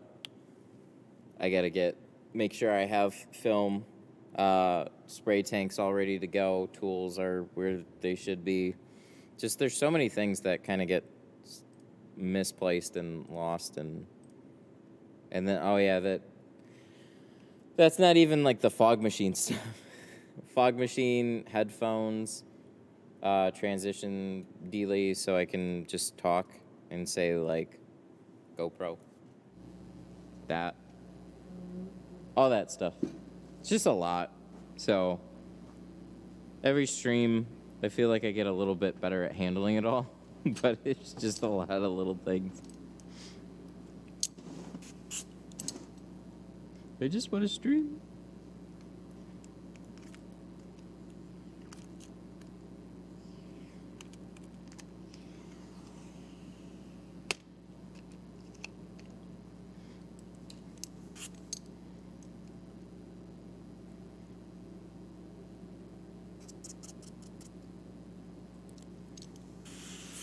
Do you hand cut quarters? Yep, we hand cut this one. Not all of them, most of them.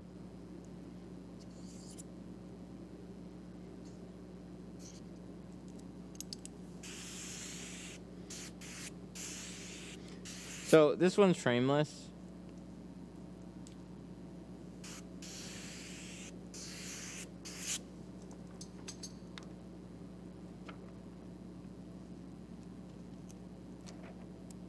I got a signed tool from you, Rare. So I've been signing some of the new tri-edges and adding like extra ones into some of the recent orders. So it's just a free gift. There's some people that really wanted them, and I don't remember exactly who wants them and who doesn't. So I just do a bunch of them and send them out to people. Thank you for the order, though.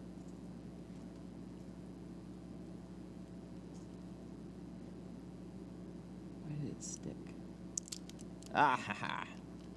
It doesn't want to let go until all of a sudden it's like, F you, dude. What's the name of the soap and water machine? It's called the Tint keg. You can find them Sun Distributing.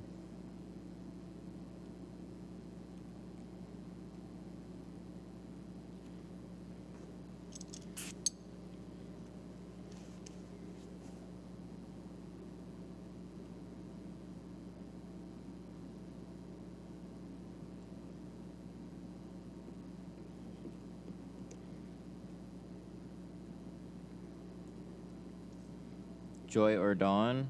Dawn. We don't have Joy here.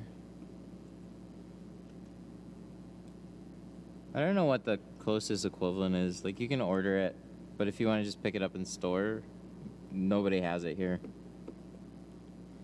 Except maybe a dollar store. I found out it's really cheap soap. Here I thought it was something special. Joy is cheap shit.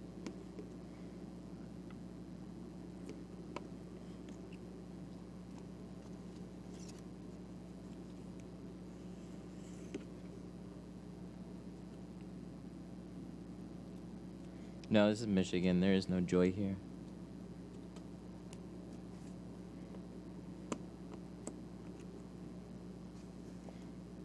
Okay, so especially this one. Why are you doing this? Just heat it up first and then do this.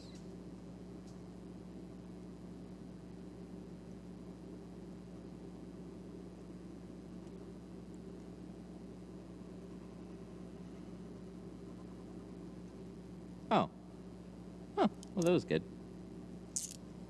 That's always hit or miss for me. I should just dry it out and then be safer with it. That way I know that edge is going to get cut and not all screwed up. That's a better way to do something like that.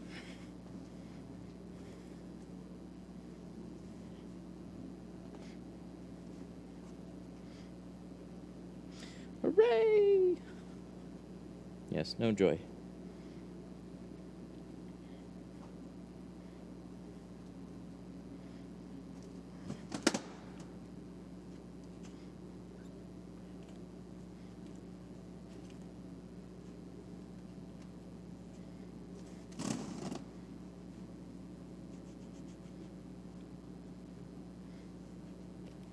Yeah, 35 in the front, 20 on the rear. It's this little guy that we're gonna dry out first. Are auto parts store tools any good to start out with? Not for tinting. They don't hardly have anything either. Like, you can buy the kit,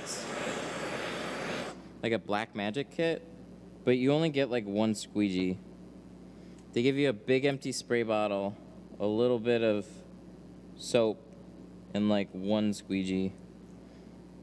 It's kind of a waste.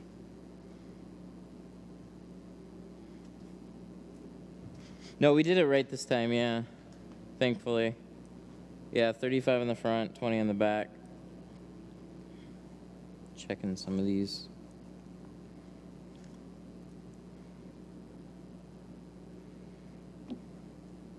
Torch is really good for dotted areas, I found. But it's also just fast. So for drying out some of these windows, giving them a little like head start, you can definitely use a heat gun.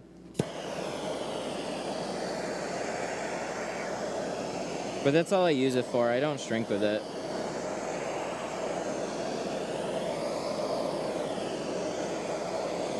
You're not going to see me use this hardly at all in the summertime. It's really cold.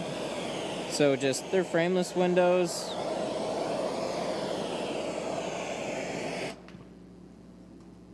Just warm them up. That's all I'm doing. Like, this feels cold right now. This still feels a little cold. Like,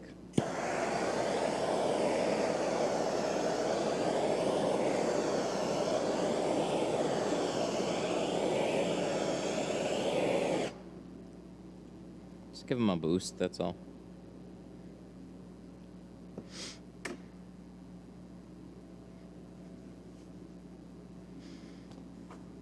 How much do I have left?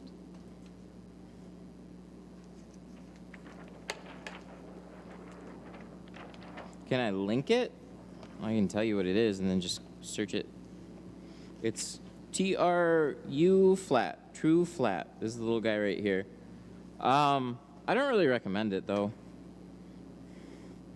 The only reason I got that is just a slim profile one that looked kind of cool for my home garage.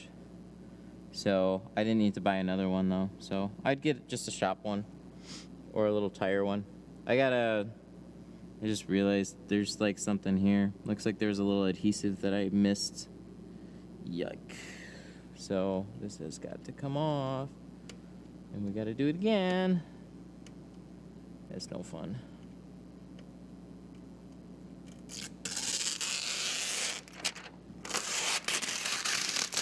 Oh yeah, definitely missed it. It's still stuck on the glass, this little bit right here. Okay, now it's done. Now we can put it back. There we go. Bummer. Always make sure it's all clean. Damn lower corners.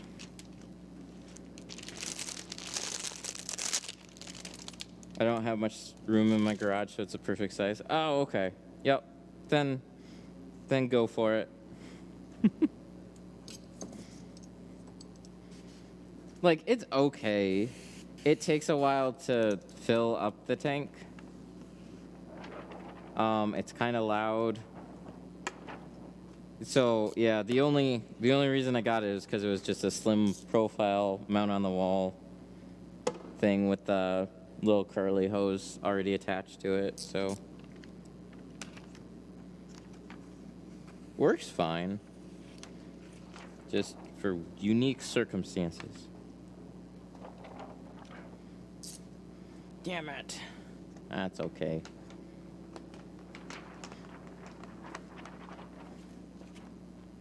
So yeah, kegs are powered off of air pressure. You fill them up with your slip solution. There's some that have like a motor system. Like they've been doing like inline battery stuff.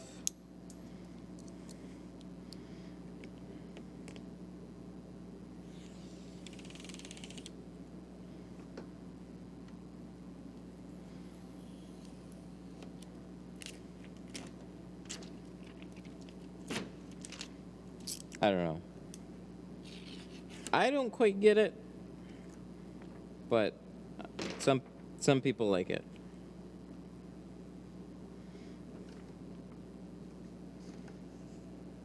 See,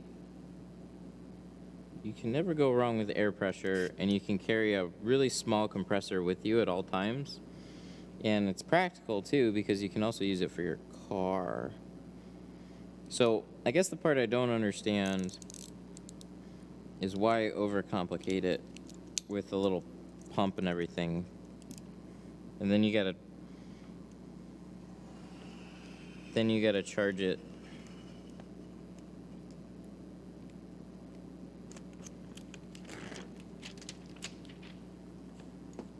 What did you say about the air compressor?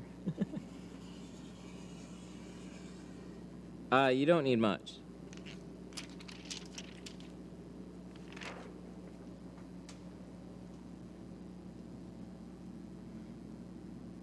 But you have a little valve. You have a valve stem in the top. So you open up the keg, you fill it with your soapy water, you close it up, and then you fill it up with air. You pressurize it. Anywhere from like 60 to 100 is pretty solid.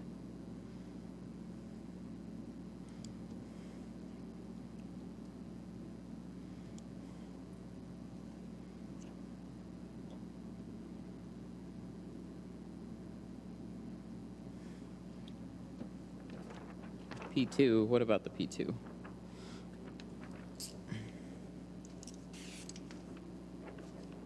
All right, so we got to make sure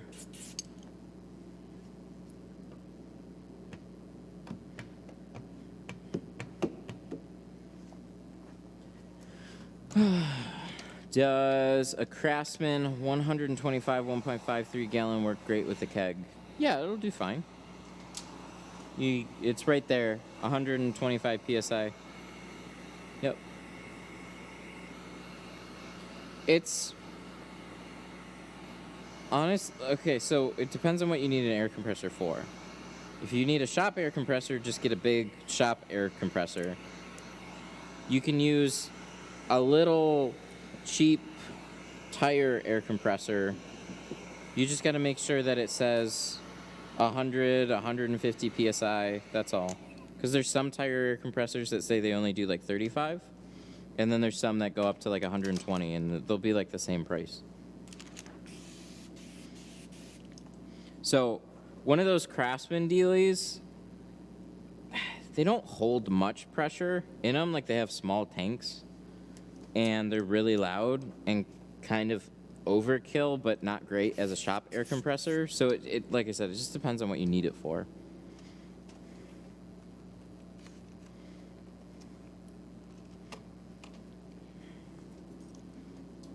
If it's specifically for filling up kegs and like that's all you need it for, then just a little tire air compressor is great.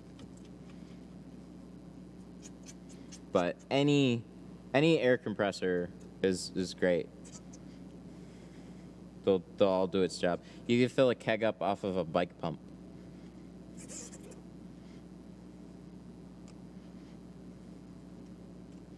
So it's a universal valve stem thingy.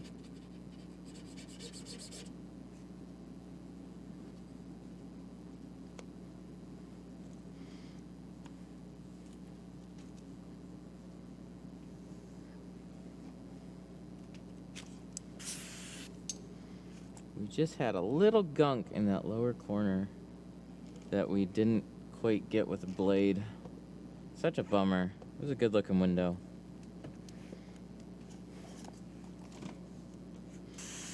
I always have that moment where I see it and I'm like, do I need to redo this?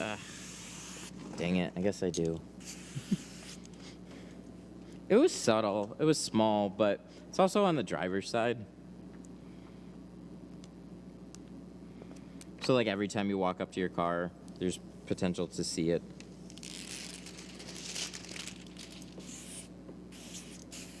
What's a bike pump even PSI up to?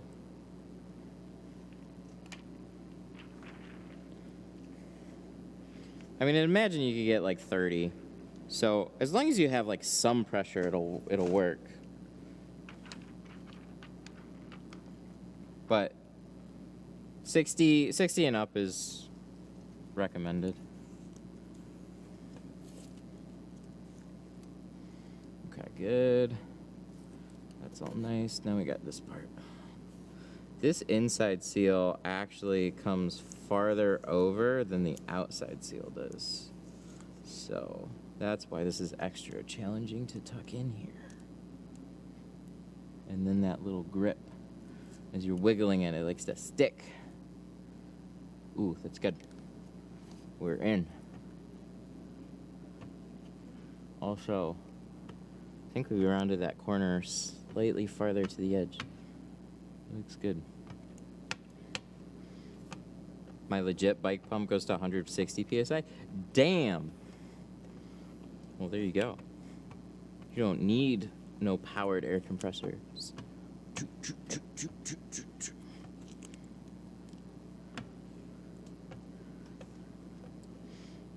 I don't know if they're ever going to release it, but he had this really cool self-filling keg station where you could plumb it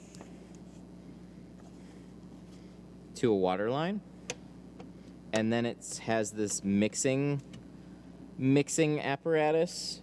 So as you're filling up your keg, it's got a siphon draw into the water line, and it fills and mixes everything perfectly. You never have to open your keg, not unless you want to clean it. It was pretty great.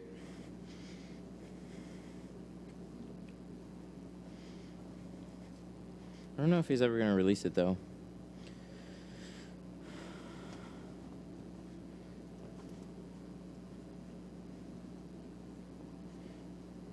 What was the one before the tint was? Avery Dennison film, if yes, what's your opinion on it? NR, I think, is good. Everything else above it is kind of, it's not as strong. So if you're going to pick one film, I like their NR, and I have nothing but good things to say about that one. Their NR Pro was still pretty good. There was only a handful of times that we had somebody mention the haziness. So you tint 2 front windows to match the back. Looked really nice. Pull it out into the sunlight. There's just a little bit of haze to it. So some people would ask. And whenever anybody asks, that's never a great thing. And then their ceramic just kind of seems a little too hazy, honestly. But yeah, as for Tint Wiz, I use it primarily for invoices and proposals. I want to take advantage of the scheduling thing. Like, there's a lot to it. I want to take advantage of the scheduler, but the way that I collect deposits is already has a scheduler attached to it. So it doesn't really make sense for me to use right now, but once they get the ability to take deposits, ooh boy. So, few things. Somebody calls on the phone. I tell them to go to my site, leave a deposit, boom, get a deposit. Then they're on my schedule for whatever day and time that we talked about.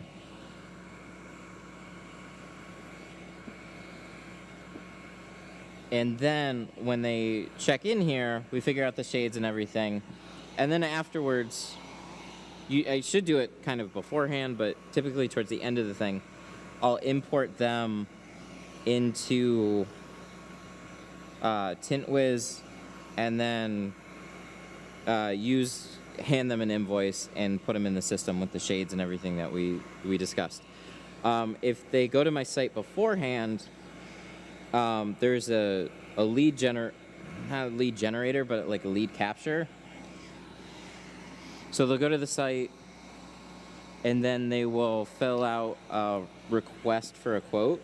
That will get automatically imported into TintWiz, and then from there, I create a little proposal, and I shoot it off to them. So based on what they were wondering about, like, hey, I have, like this car here, I have a BMW 650i Grand Coupe, would like to get it tinted, all the sides in the back. So it's really powerful because it allows me to show them the different options at whatever prices that they're at, specific to their car. So it'll shoot off the, you see those display boards up there? It'll shoot off like, so for the Pro Classic listing, it'll have that display board option with some example pictures, and then also text description of that solution for their car. And you can add other things to it. It doesn't just have to be tint. So if you do glass coatings, if you do paint protection film, if you have other services or packages that you want to offer, it's real quick and easy to send somebody all that info in a nicely laid out template without trying to construct everything in an email or explain it all over the phone. It's like sending somebody a digital brochure of your business, but with the actual options for their car. Then from there, they pick what they want. Then you schedule a date for them. And then you already had all their stuff in the platform already. So then you can also just invoice them without having to add them at a later date. So if you do the scheduling stuff too, which is a big part of it, you can then just schedule them for a specific date and time. And then they're on your TintWiz calendar too. So it's a way to keep up with all of that. They have analytics, so you can track your sales. They have a new reviews feature too. So after you cast out the job, you can have it automatically send them a request to leave a review with whichever platforms that you use. So it's one way to just casually ask for another review. It's nice, I like it. Especially the proposals. I've been specifically annoying people that have been calling me, especially on a Saturday or something. If they call me at like 1 o'clock. No, if they call me asking about pricing, and it's a real quick conversation, like, oh, okay, and then they hang up the phone or whatever, I'll still shoot them a TintWiz proposal. So I have their phone number. I don't know anything else about them except maybe their name and their phone number. So then I'll add them into TintWiz, fill out the proposal for the car, and then shoot it off, and they'll get a text. And then they can look at the proposal, so everything that we talked about. So it was like, hey, this is what I do here, this is why it costs this, or, you know, whatever proposal you want specifically for those types of people. The reviews are hit or miss. I send out 20 requests and get 1 review. I haven't gotten many either. So I know it's a newer feature, but I don't have like a ton of traffic either, so I haven't put much emphasis on reviews, and I probably should put more than I do. Put much more effort into all the video stuff.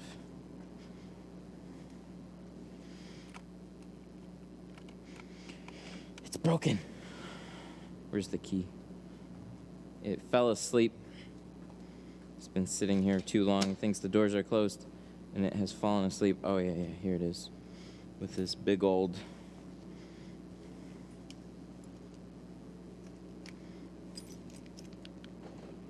Let's wake it up.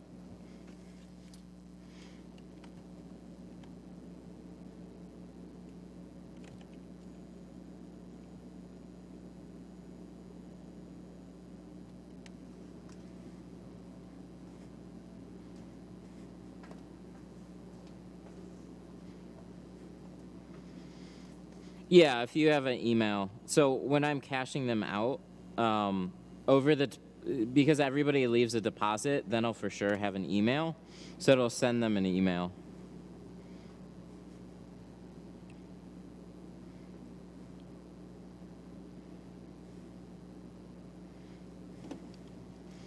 The thing is, your situation is different than other people. The way social media works, you don't need reviews. You can refer to 100,000 subscriber YouTube. Yeah, it definitely is different. But I still pick up people the same way everybody else does. Maps listing, reviews. There's plenty of people that come here that don't know about any of that. They honestly learn after the fact. So, the reviews are still really helpful. Because you kind of want to be at least in the ballpark of what other competitors are in your area. So if somebody only has like 2 or 3 reviews and then somebody nearby has like 100, they're generally going to just swing over to the guy that has 100 reviews before the one that has 2. But those are brand new people that never came off of a referral. So different targeting methods. What are we looking for? We're looking for this, probably this.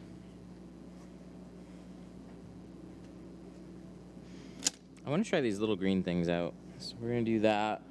I'm going to get a towel.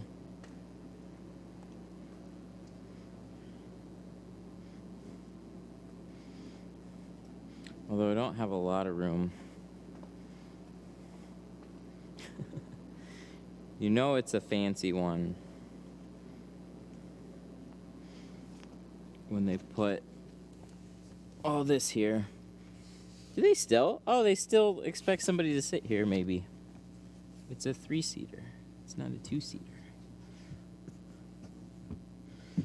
Oh, God.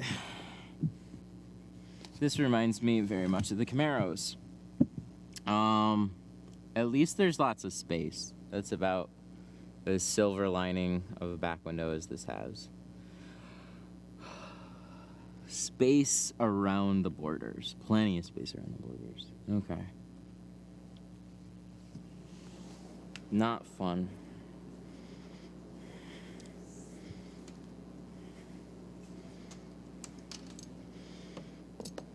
That. And I guess a scrubby. Headrest? No, they're fixed. Ugh.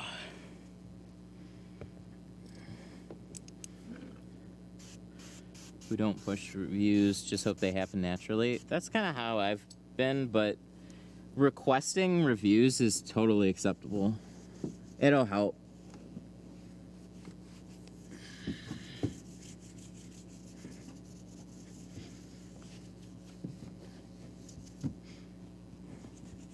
So that's where like these CRM suites, like Tint was, are really, really valuable. Because they'll automate a lot of this stuff in the background.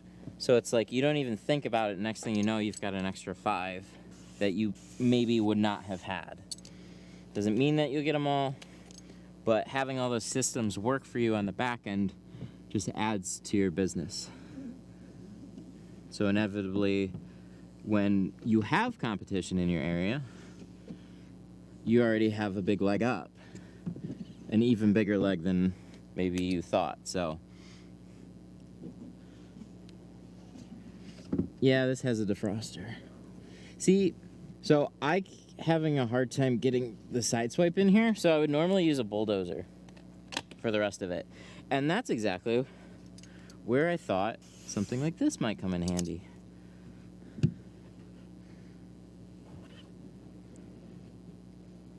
Oh, hail. That's cool.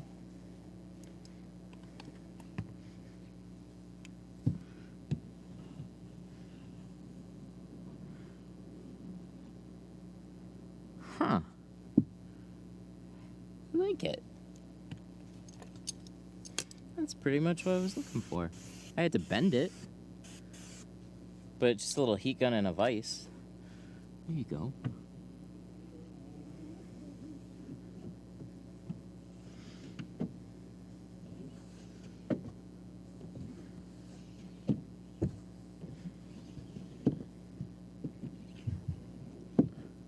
It's definitely a China special.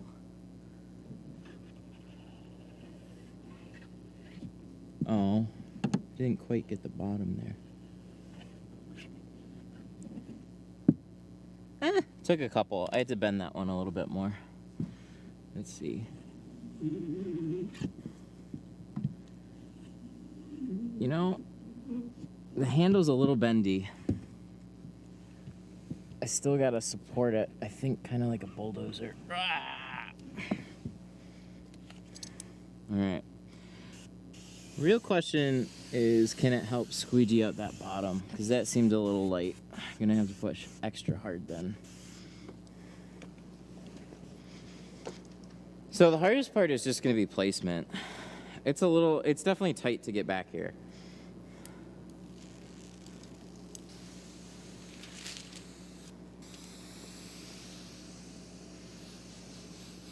Any chance of catching the tint with a curve? So they weren't curved, I made them curved. But no, it should be fine. I didn't even know if it's worth using. It was just something I saw that I was like, oh, and I thought they were already tilted at the end, but they're not. I got them and then I just like 5 minutes before the stream, I bent them. Because I was waiting for the customer to show up.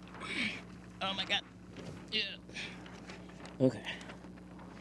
So, this part. Shwa. Shwa. Millennium Falcon, this shit.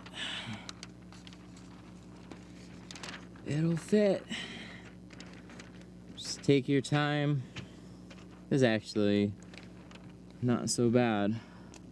I think the Camaro's worse than this.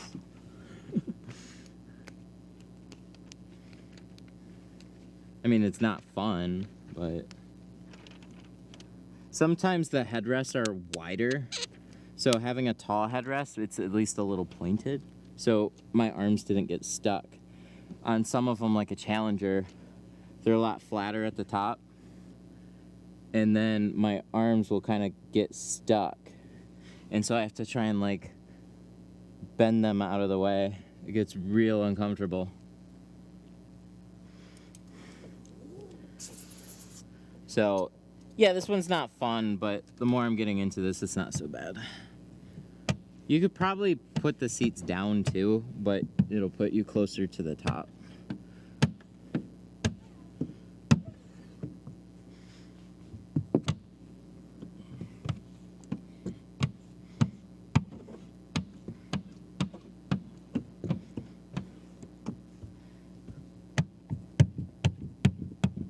So that's about as far down as I can get.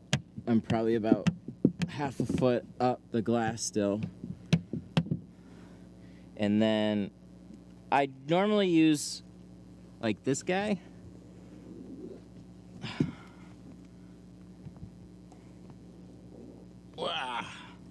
So I can't get this down all the way. So then I would definitely go to the bulldozer. And I think this is like, the bulldozer is a perfect solution for that. But for the sake of trying something different.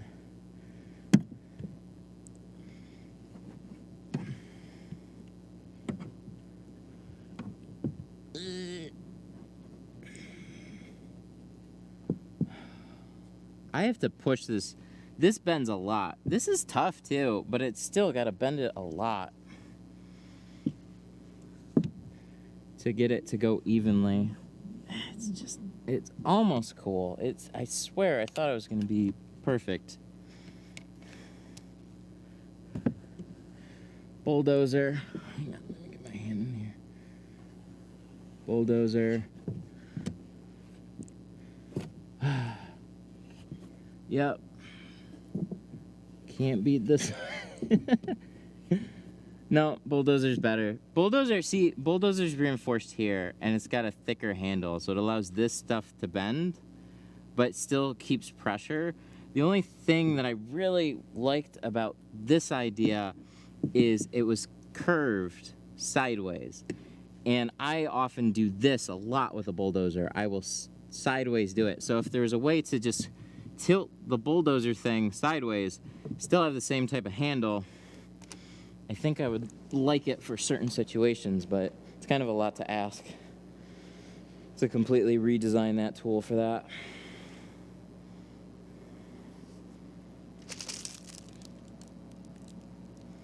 What the fuck?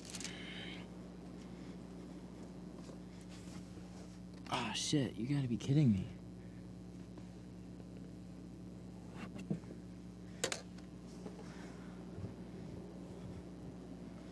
It's dirty. How did it get dirty down there? Oh, that's a bummer. I gotta redo this. Yuck. Well, what did I use to clean the bottom? New tool? Must have not squeegeed it out as well. I don't know. I sprayed it too. I didn't think I bumped anything. I don't know. Here, I'll try and show you.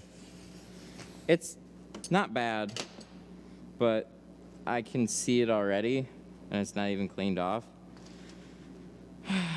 Don't fix what's not broken. Did the squeegees pick up dirt?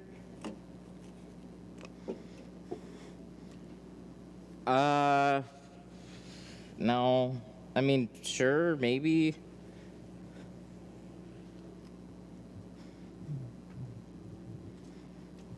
But, so I'll squeegee the bottom and then I'll spray it too. I don't know. I think it must have just not been completely squeegeed at the bottom. So this is all clean.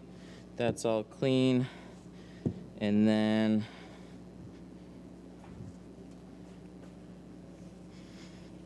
so we're gonna have to prep this and set it back up again, I think.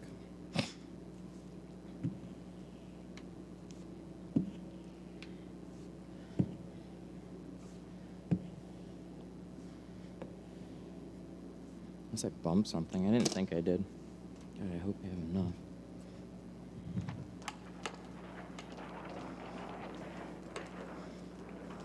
Okay, cool. I half panicked, so it was like, I know I'm really low on Pro Classic 20, but I hope I'm not that low. Because that'd be a real bummer. Okay, hopefully you can see this okay. It's not bad, but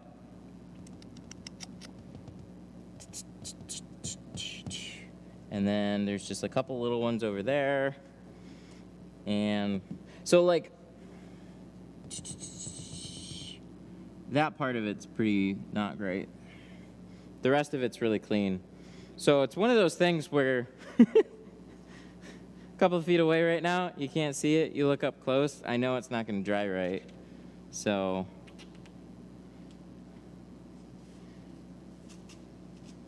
bye-bye.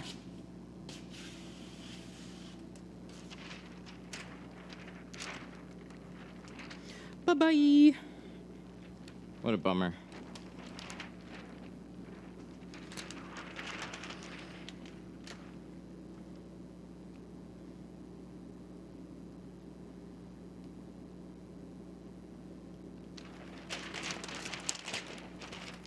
Does your plotting software have pre-cut windshield strips?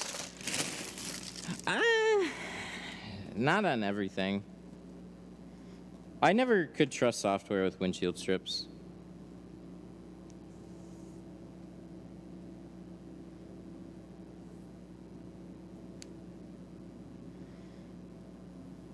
Or full windshields, let alone windshield strips. There's so many cutouts and whatnot. I don't know. It's kind of hit or miss. You hope they fit. But there's so many different windshields. There's so many windshield types and aftermarket windshields and stuff that I couldn't see anything.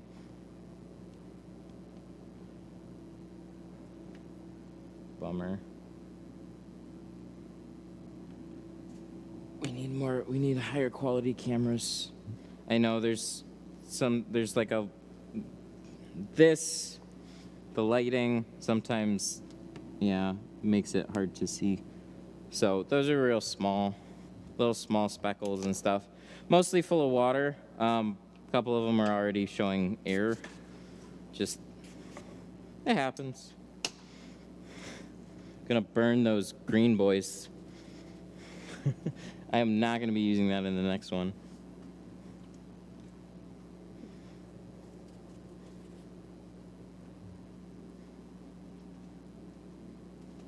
I'm gonna figure out how to cut strips straight.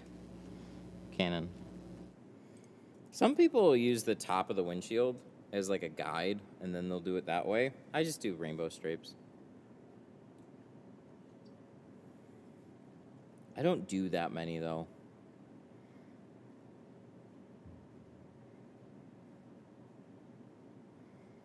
So if they can split in the middle, if they'll have like a really big dot matrix area, which a lot of them do now, I'll cut it in the center and then I'll kind of like just tweak it a little bit. That's about as straight as they get though, for me.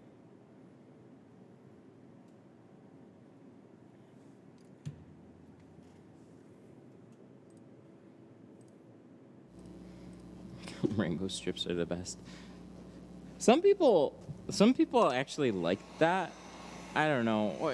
It's just, I know, I think it looks cleaner if they're just straight across.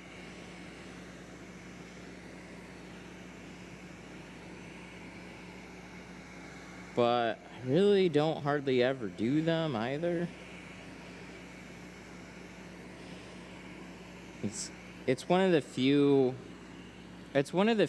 good enough things. Some are excessive. Yeah. I did like a Cherokee. Some of the Jeeps are really bad. Not the Wranglers are perfectly straight, but some of the other ones, they're like super curved. I did one though. It was like this tall in the middle and it was like this tall on the sides. But I asked them, I was like, hey, you still want this? And they're like, yep, that's fine. Okay. It's not my car. So on a lot of car, you're seeing all these like ADAS systems and stuff. So they do this so often now that you can do like a split strip and then you just tweak it up a little bit, but it's not the most professional thing on the earth.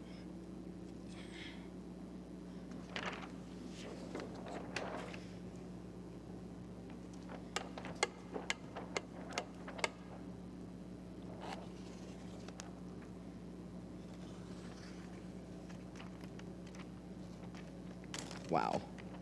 It just gave up. Customer wanted AS1 line. I asked them 3 times, are they sure? They said yes, and then hated their life. If they hang around, I'll like mock it up on the windshield. Sounds like you went to those lengths anyways, though. But that's like my only. If they're here, like windshield strips are so personal preference. I'll guesstimate where it should go, and then I'll bring them back here. But if they drop it off, then it's kind of we'll discuss it beforehand, and then just try and make it as close to what they think they want as possible.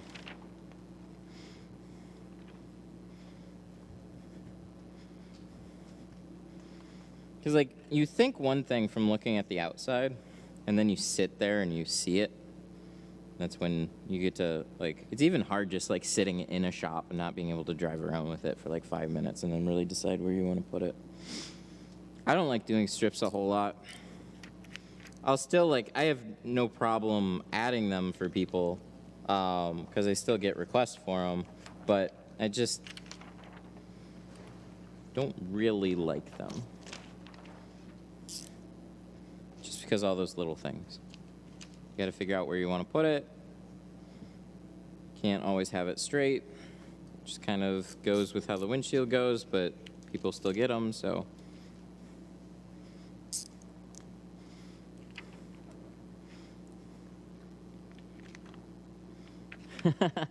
Strips are the single most requested thing that I do. Yeah, then it's just a difference in shops. Like you see, I either do full windshields or no windshields. Every once in a while I do a strip, but it's just not that often. When I was doing a lot more front doors on trucks, I would get them more often. But you see so many more full cars here. It's just, I don't get a lot of front door traffic, honestly. Front doors, like, getting your car tinted is more of like a project. Going into a place and just getting 2 front doors is just a convenience. So most people will just kind of impulse on front doors and then add a windshield strip. So a shop that's been around a lot longer that just has lots of tint business, or, you know, like when I was tinting for the glass shop, they had a big client base that they built up over 15 years. So replaced lots of windshields, did lots of glass, had lots of just front door requests. So those people would always come in. I'd have like 3 or 4 sets of front doors every time I tinted there. So then adding a strip makes a lot more sense.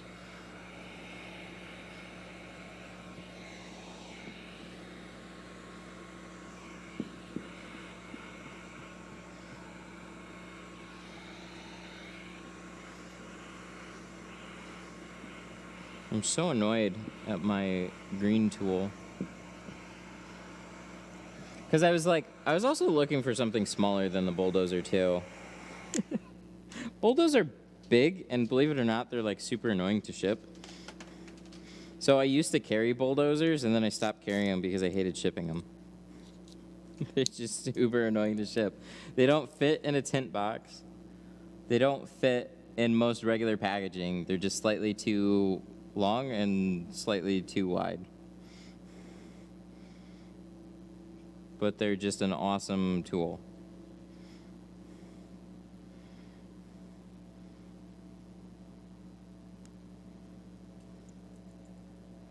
If it's the only thing I do, I charge $70. Nice. I like that model too. I'm the same way about front doors, so I typically start them at 100. And that's the way I've left it, because like on the one hand, I have people that have gotten their cars tinted here, and then like starting the front doors much higher. I just wanted to kind of do it more as a courtesy, but if it's the only thing that I'm doing, it doesn't make as much sense.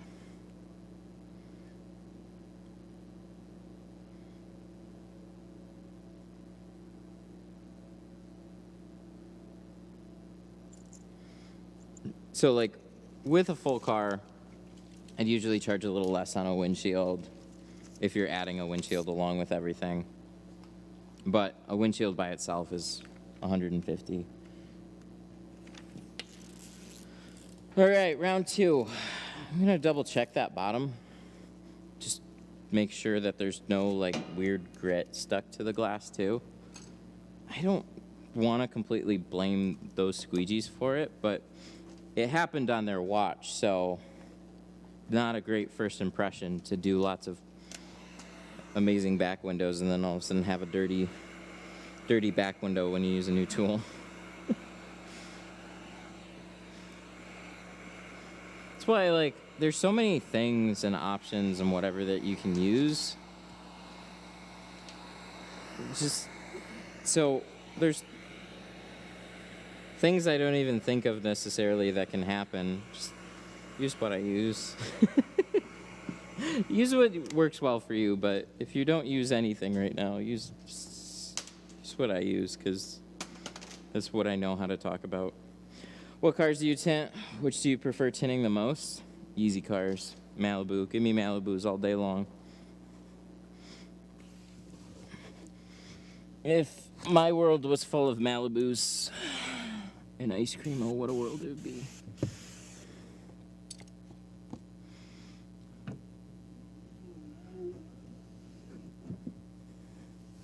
The new ones, though. Malibus and Tauruses. Cruise? Cruise used to be up there, and then they added front quarters, and I don't like them as much anymore. They're still okay, but it's just some extra windows. So if you want like a truly easy car to do, or any truck or SUV, that Silverado was pretty great too. I don't give trucks enough credit. You're right, because like this Silverado was like cake, right? Especially when we cut out the back window on the plotter.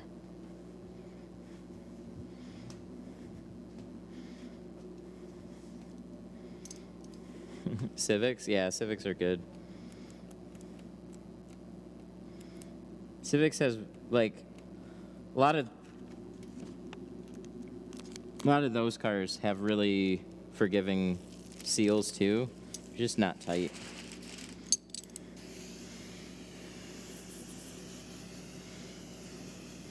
So like tinting BMWs, tinting Mercedes, tinting like unique cars, it's all fun and like interesting.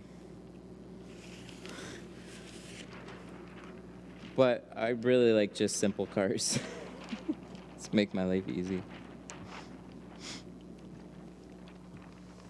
All right, not bumping anything. Foot over there. Not bump.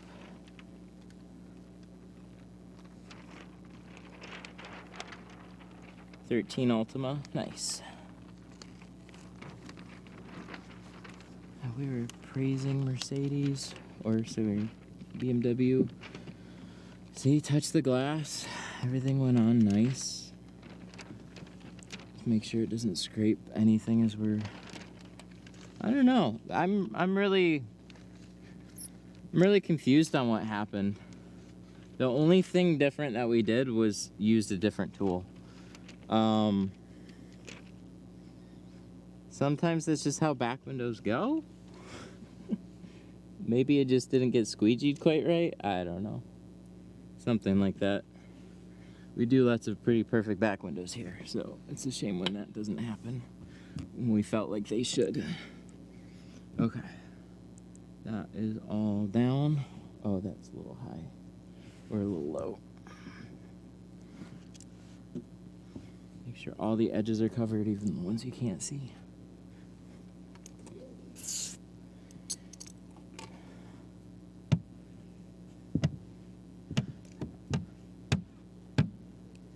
Did you change out the soap water yesterday? Yep.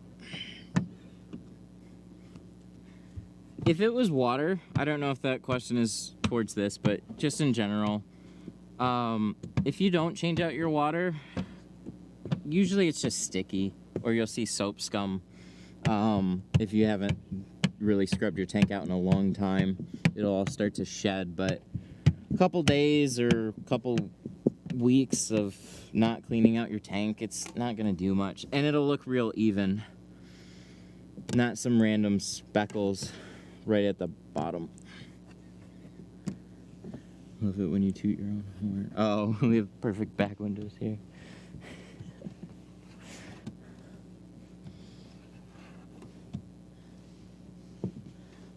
Well, a lot of time we do.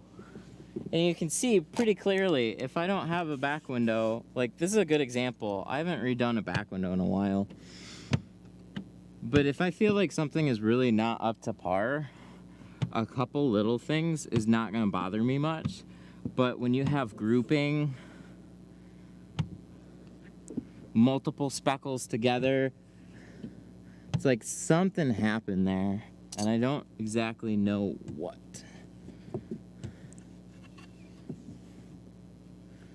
We're about to be in trouble, big trouble.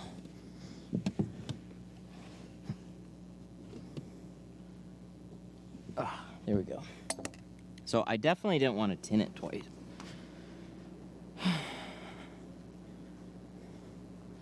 much, much, much better. That's how we like it.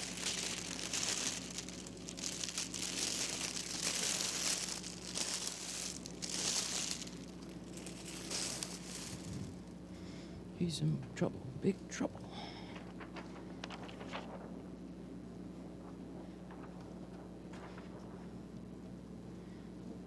Oh, that's... Yeah. Stupid green squeegees. No, I still think that they'd be good, but yeah, that was a major letdown. That makes me not want to try them again. But I wasn't impressed. I was really rooting for them too. I was gonna call Sun Distributing and tell them they should pick these up before I even tried them. I was like, have you seen? I was gonna say, have you seen these? These are cool. But now I'm gonna tell them, they're okay.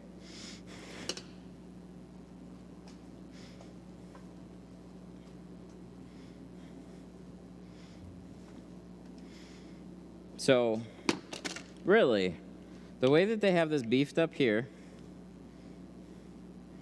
and not all slim down here, you have to just put a lot of pressure to get this part to form properly to the window, and then that makes the whole thing bend a lot. So then you need extra space down at the bottom deck lid to like, it's just, this has a better reach.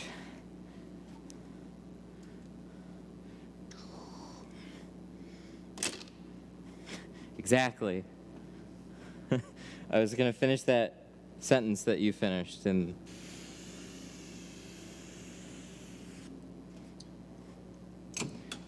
they might work better. Yep, exactly. They might work better on windows that aren't as tight, but then you wouldn't really need them. So, do they really have a place? For the longest time, I've seen squeegees that look like that, but they got hard plastic edges. And so when I saw they actually had the same type of edge that a side swipe has with the soft blade, I'm like, oh, they finally did it. Well, I appreciate the effort, but I'm good. I'm good.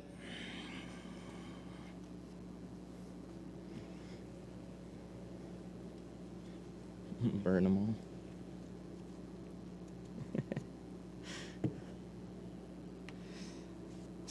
There's people that are gonna like them for sure.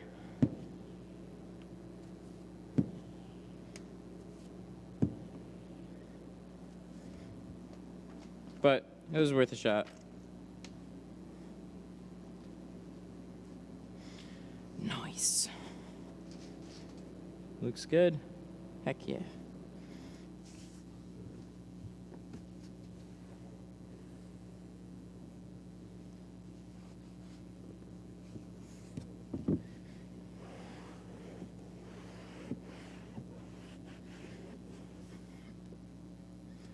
And we're gonna start it up.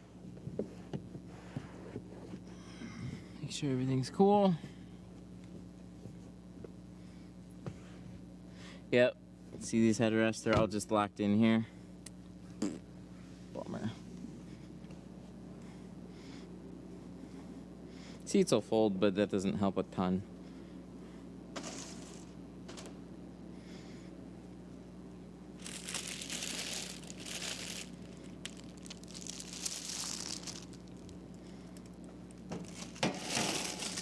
Alright. Where's Superb Performance? Please take a bow. I feel like I took a lot of bows jumping in and out of that car. I think I'm good at this point.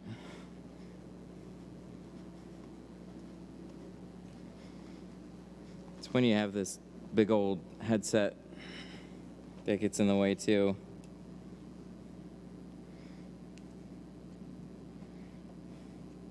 How's the top of the back glass? Not super great, like most dot matrix D back windows. So this is gonna silver out around the whole thing and kind of just look like a frame.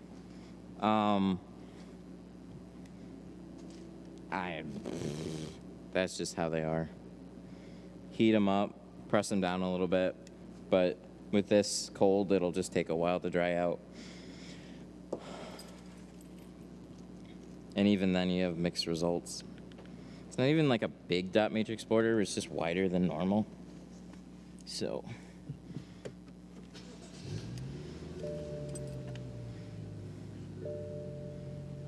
please fasten seatbelts.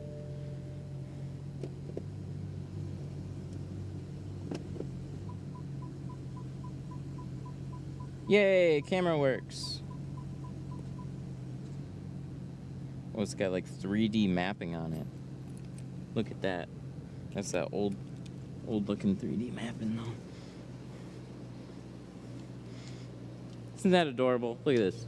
Little camera here, this dude.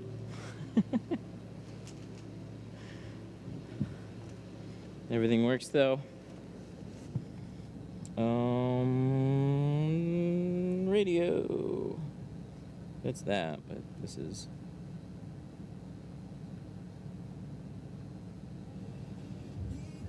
Yes, it does. Cool.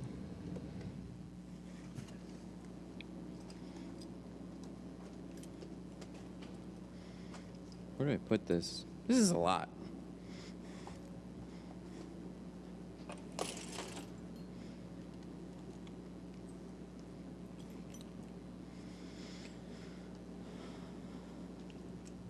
So I'm gonna let these roll downs dry out a little bit more. He's not gonna pick this up till like, he said like 4:30, 5 o'clock, so.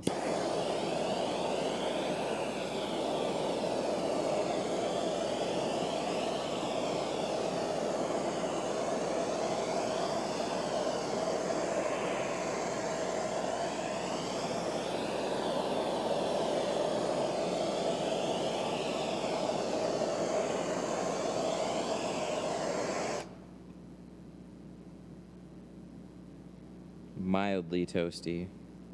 Still not warm.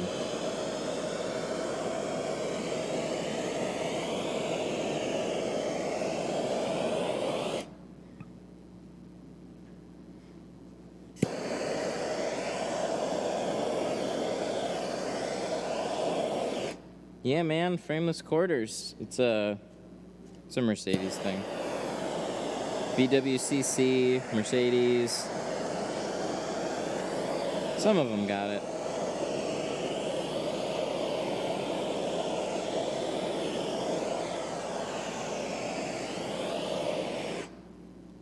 Are you gonna work on the graveyard? I actually kind of cleaned it up. I have to throw out all the boxes the dumpsters were full the other day. It's not bad. Could be a little better. I gotta organize these shelves, but it's much more picked up than it was before.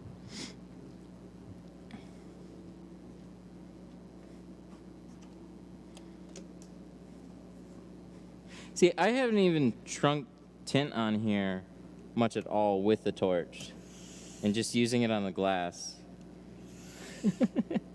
You get funny reactions from it. So I used to think torches were like way overkill. They're not. You can really just move fast because you're moving so quickly. The glass stays cool. The only reason I'm using it on these doors is I could sit here with a heat gun and slowly heat the whole thing up. But a torch is just going to be much faster at just baking some of these windows, keeping them up to temperature, and then it'll just speed up the drying process for them a little bit, or a lot, depending on how much you do it. So probably sped it up by at least a good half a day right here. I don't know against the light how much you guys can see here, but there's lots of like little small water blisters, so that all naturally evaporates out through magic somehow. I don't fully understand it, but it's just what happens. So, especially in the wintertime, just a little like extra thing you can do. Some people will also sell it as an upgrade, which I think is actually kind of cool. Like express roll downs is what they'll call it. So like Some people really like being able to roll their windows down immediately. So you could sell it as a little package and just like, yeah, we have to treat every window for a little bit of time, so we charge a little bit extra for that time. And then you can roll your windows down immediately. It's always little creative things that you can do. 130. Canon.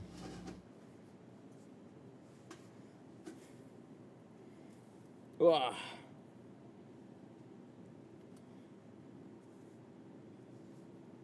Hope he doesn't have any glass coatings. Oh, because it would have burned him off. Yeah, not that I could tell.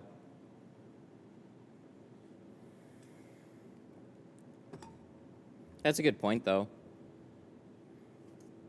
So this is 35 and 20. I know you can't really see it much now, but 35% and 20. I'm not going to close the doors quite yet. I want to let them sit like that. Anytime I have a chance to let them sit open when they're frameless, I'll just leave them. Give them a little longer time to dry. You're going to try that door unlock thingy? Oh. Do we want to do that today? I feel like I should, maybe. Maybe quick. Then I gotta move this. I gotta move it with all the doors.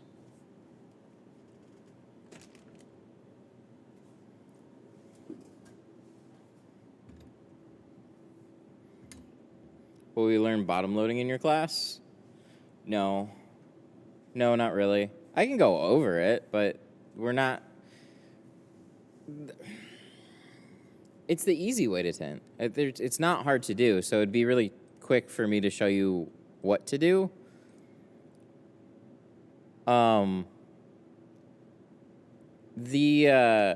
bottom loading, the difficulty is the seal. So then you have to take apart the door.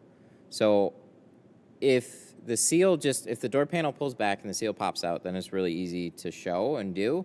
If you got to take the door panel apart, they can still be easy. You got to take out a couple screws or whatever and then pull it off of the car. But that's the challenge with it. So the harder part is going to be learning how to two-stage.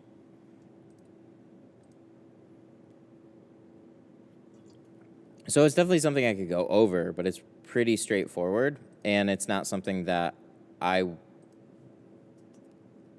focus on because I don't do it with most any cars. So you're starting to stress them out. No, it's all right.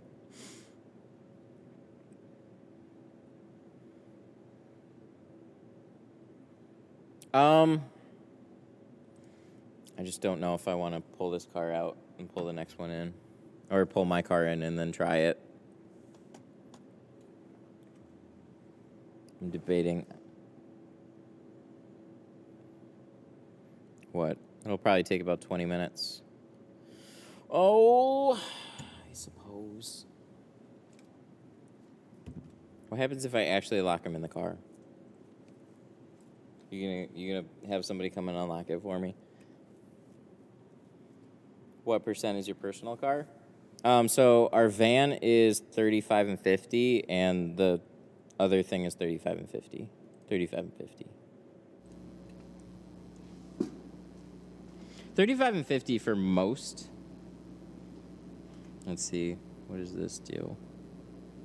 Yeah. Fine. If this messes up, it's on you. Just know that. I like to leave these up, but if they're tinted right, there's no reason you have to. So roll them down. Make sure your edges are all 100. And then close them up. Frameless doors. You should be able to do them as fast as anything else. Just the bottom always weirds me out a little bit.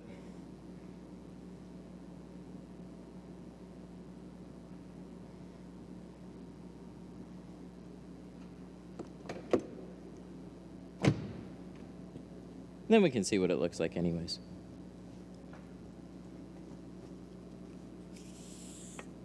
Ooh, this one's warm.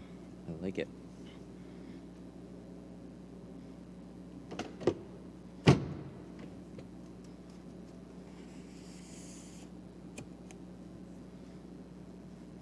Okay, key is over there.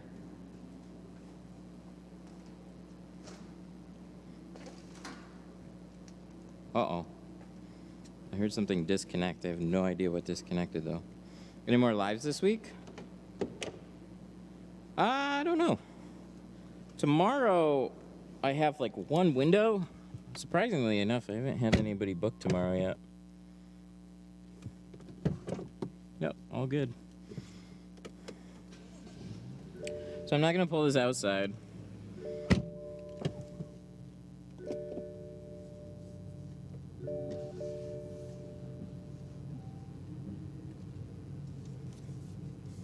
So we're just going to pull this over here.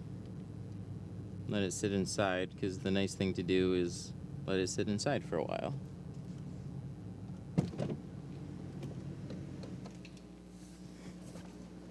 Wyatt, do that.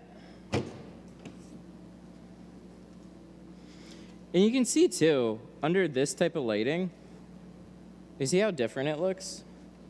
Looks really, really like dark and clean.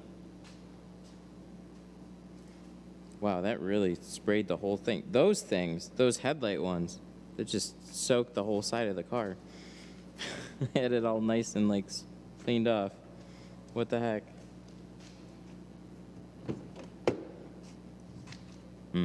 Okay. That's fine. All right. I need my keys. God, that thing is long.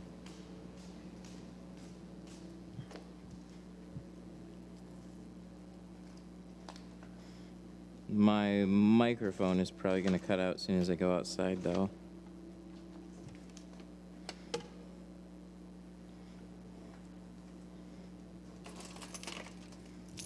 I'll wipe off the windows.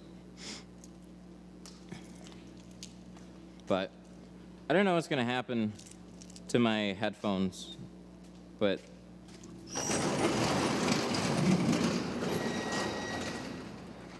ooh, it's sunny.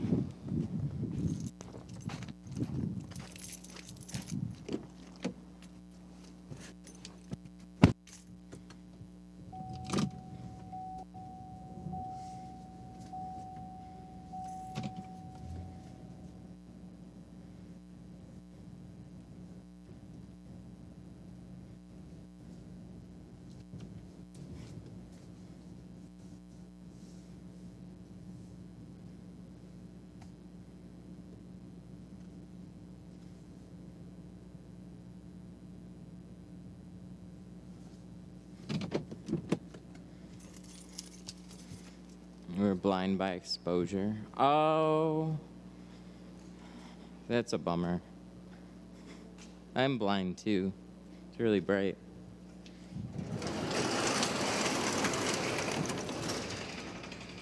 I had to disable some of the auto. I set a range for my brightness. So yeah, it's not set up for outside. That way it'll be better inside.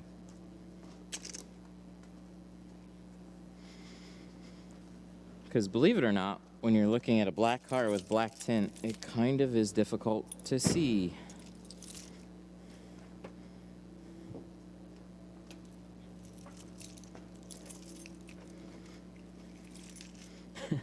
Did you leave the AutoZone tint? No, I removed the front doors and the windshield. I suppose I could have just left it, right? Okay. So this is an unlock thingy. I'm supposed to like wedge this in here, and somebody said do it on the passenger side. I kind of want to see where that looks tough. I suppose I'm gonna have to get that handle there. I don't know where to put this. Let's put this there. So we got to get a wedge. We have a plastic thing. We have a bunch of garbage here. We have a plastic, this. Big Easy. And then this. Which side's better? Should we try passenger side or driver's side? Somebody said passenger last time. I have no idea. So we gotta lock it. There, it's locked now. This is cool. So all this guy did last time was he used the wedge.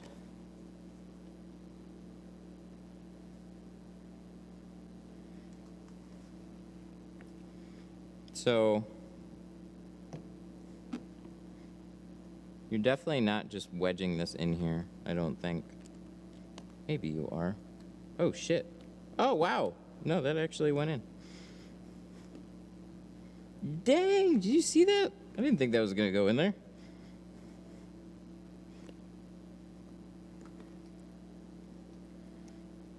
I locked the keys out of my car. Oh no. Wow, that actually went in there. I didn't think it would.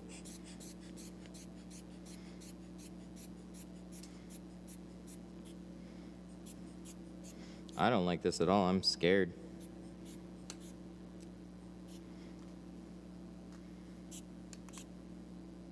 I hear like little pops and stuff.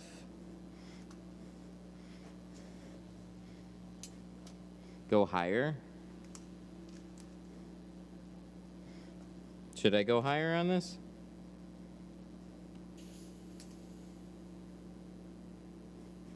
I don't like this at all.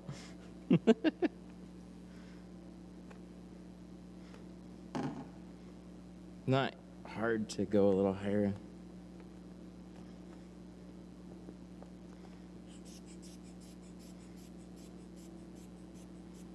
Well, the thing is, I got the plastic protector thing.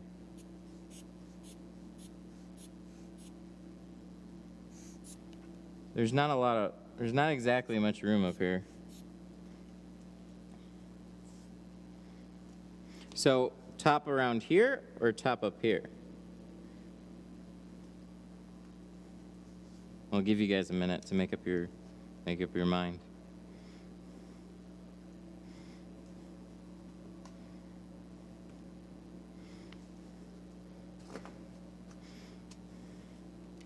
So where it is now. See, this was the other thing that I thought was super cool, but you can see I don't really have much room now to put this in here to protect my paint. Maybe. Oh shit. No, that worked. Okay.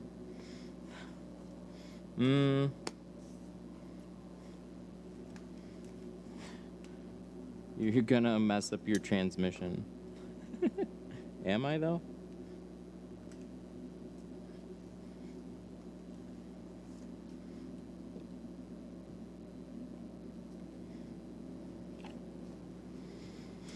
I don't know, dudes.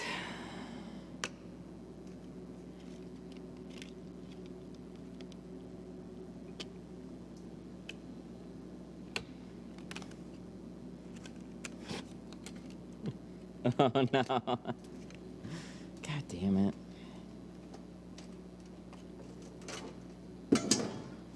Canon.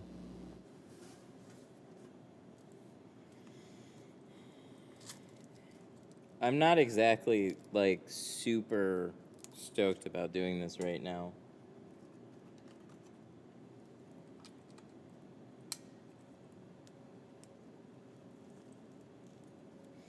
Oh no.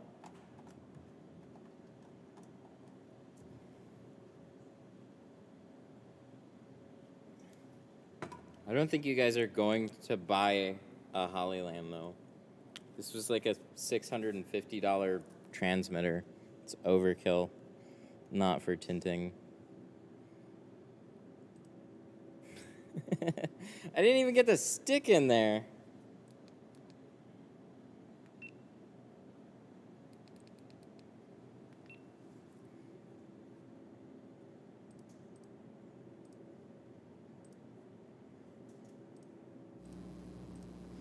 Just call a locksmith, $40 and they're done.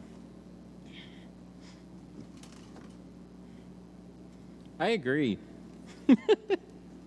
I also never lock keys in the car anymore. I don't leave the keys in the car to lock in the car. I always leave it open. But you know what? I thought maybe this was a slightly good idea. I don't feel like this is a good idea anymore.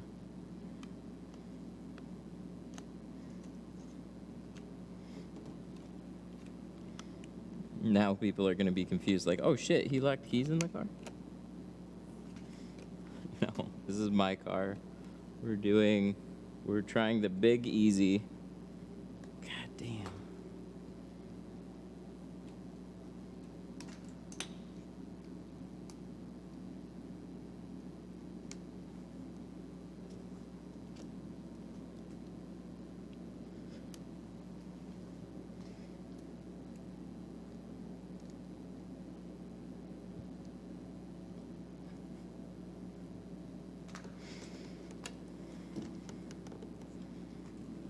See, at this point, I would be incredibly uncomfortable with whatever I was doing on somebody else's car, and I wouldn't do this.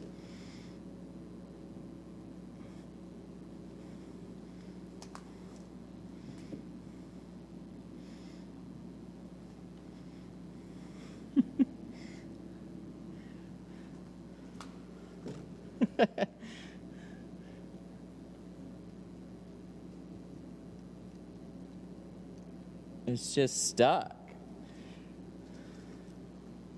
Stop. You could damage your door. Well, that's why we're doing it on my door. No, this is the big easy. It's easy.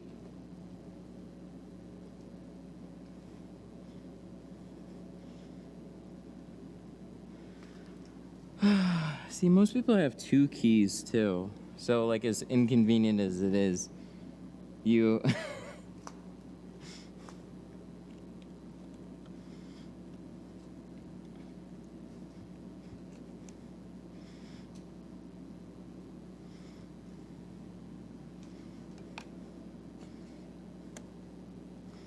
Well, the good news is this plastic was in the way. I wonder if this was getting stuck here.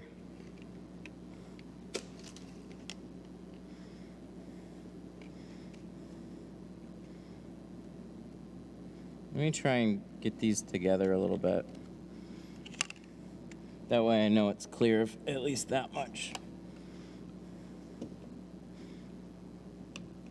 No, it's still stuck.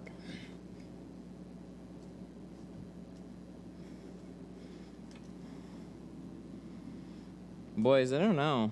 I don't think this is gonna work. I am not remotely confident in this at all. Like, it's going in.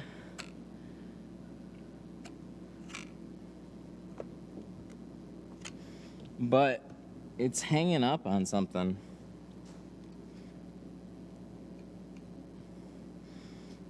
I can kind of see a little bit where it's hanging up. Slips. Everybody's cheering slip solution. Sure, why not?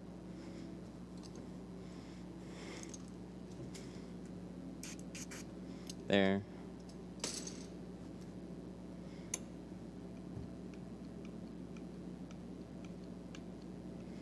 Surprisingly, that helped.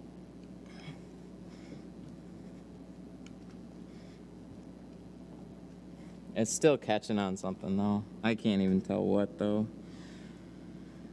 These damn kids and their tinted windows.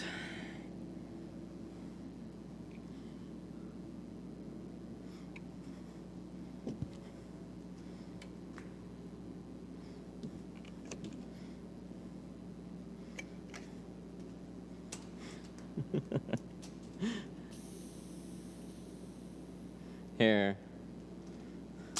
And then, voila! Oh my God, we're in. Can you believe that?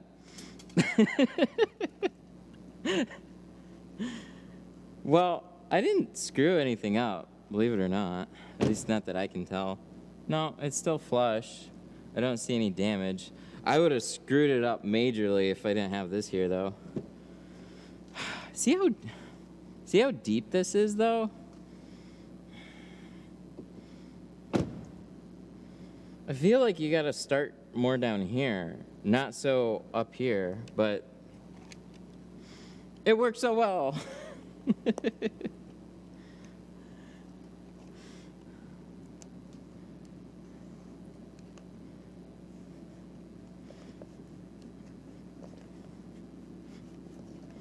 I think, just like window tinting, there's a certain skill involved, and when you give an amateur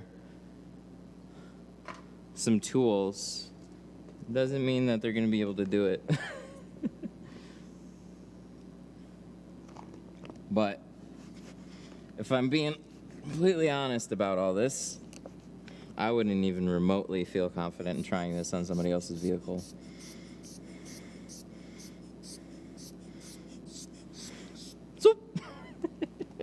It's too slick now. The soap is not helping this bit. You want some grip. You want some grip on that. Here. We'll even give it a benefit here.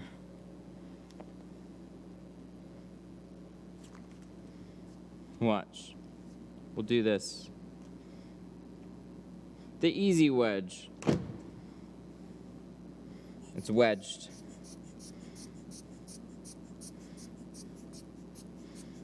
It wasn't pumping up anymore.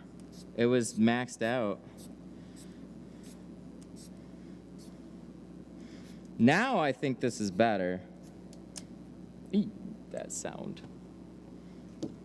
I can see through there now. I think that's a better spot for it, honestly. I could probably go back a little bit farther too, but whew, the paneling, the Big Easy frame on.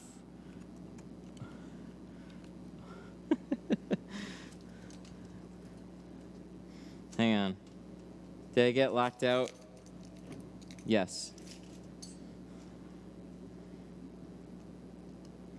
The Big Easy. I'm practicing for... Oh shit, where's the little stopper thing? I lost it. Oh, there it is. I'm tinting, that's what I'm doing. See, that's why I'm glad we've got this channel. For like dumb shit like this. I should go buy another Civic to do this with. Unironically, would be much better for the channel if I just focused on this type of dumb shit. Oh my god.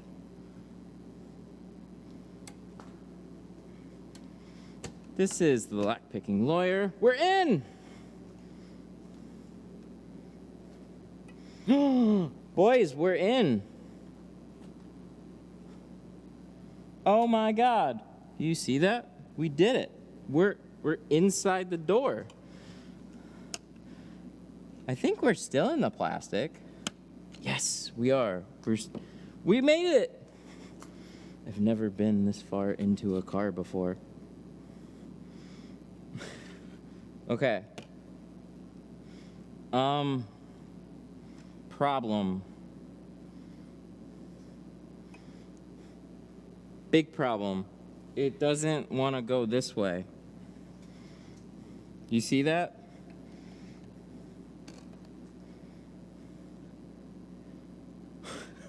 Get the fuck out of here.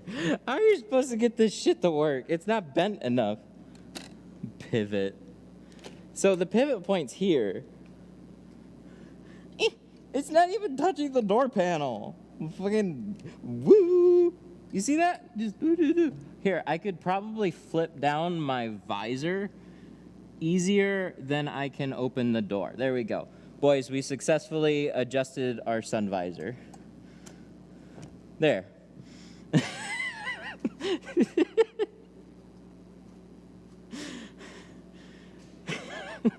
Come on.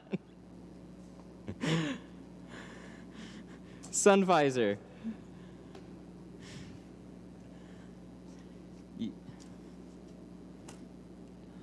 You can bend it all you want. I can't.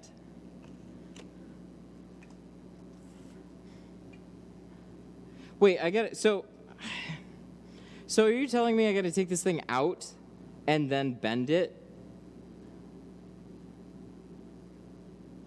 And then put it back in? That was like the hardest part.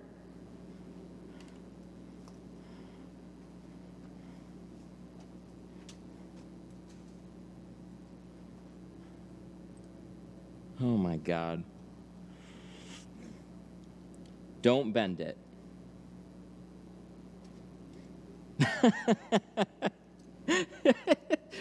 Chat is yelling at me to both bend this and not bend it. Okay, oh my God, you can't bend this like this. Maybe I can. Oh, okay, there. We bent it. I'm pretty sure this is going to be like a one-shot go here.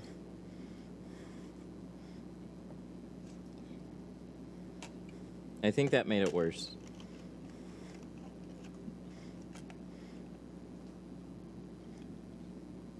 Move the rod up to the corner of the door and pump it a couple times. Oh, I'm touching the panel. Oh, shit.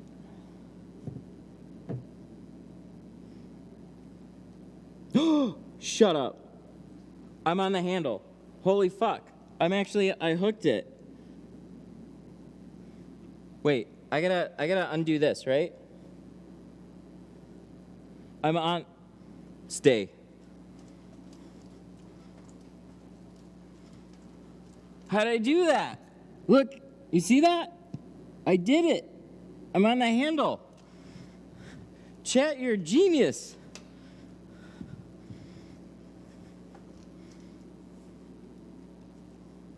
Okay.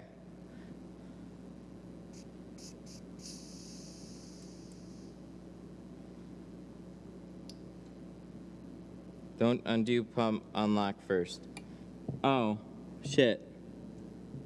Wait, no, I got it. Hang on.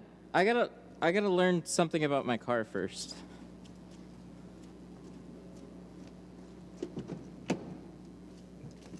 Okay, so I'm obviously locked out of my car, but if it's locked, the handle's not gonna work.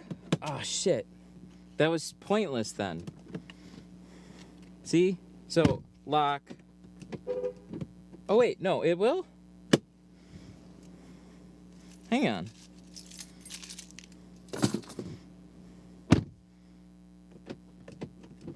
Oh, you gotta do it twice.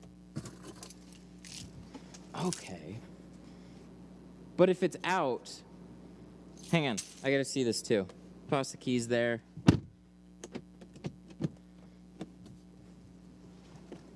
No, it'll still work. Okay. No, I'm not. I'm locked out of my car. Like, for real. I can't get into it, so...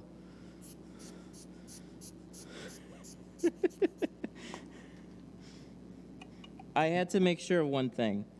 Okay, there's handle one. Oh, this is perfect for it. One.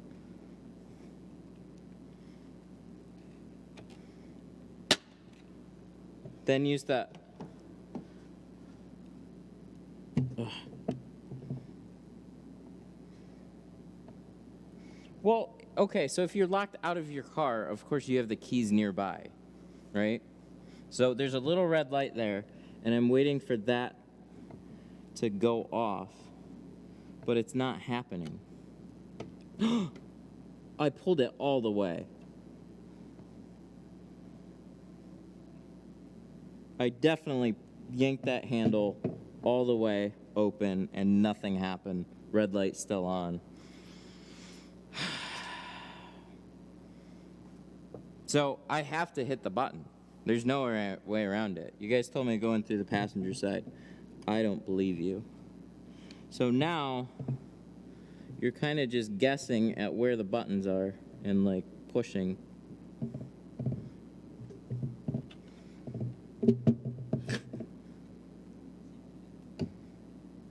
unlock button.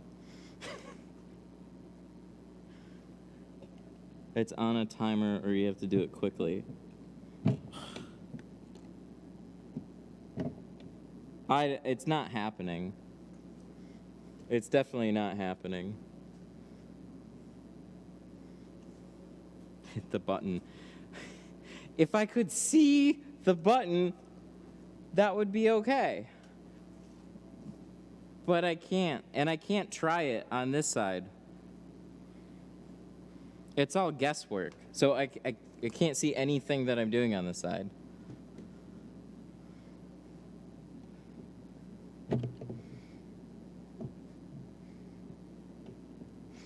See, if I try it though, then that ruins everything that we got here, and then I have to start over. So I don't. Dang. I was so happy, but I don't think I can get this any other way other than just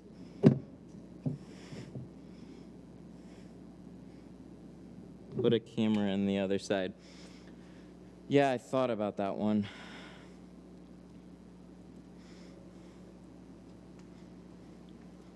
My problem is I'm not going to be able to look at that at all.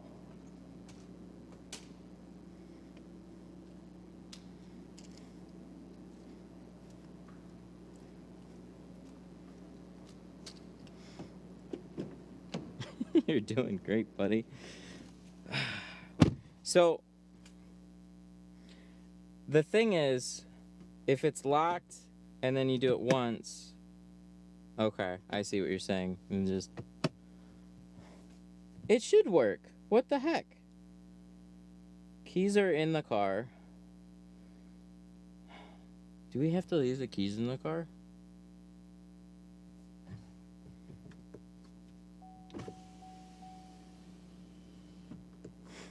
No real way. Okay. Keys locked in the car. Let's try this again. Real scenario. Keys are definitely locked in the car right now.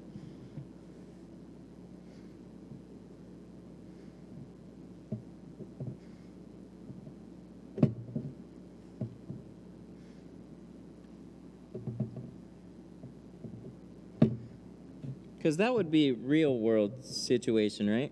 See? Wait, did I lock it?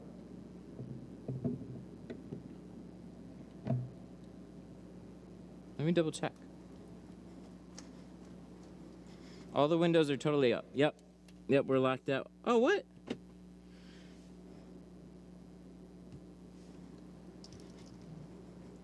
Okay. One more time. Pulled it once. No, still. Come on.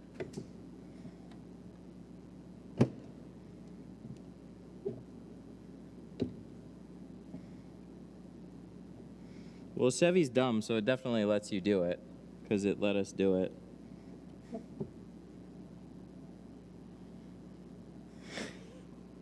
You guys are so dumb.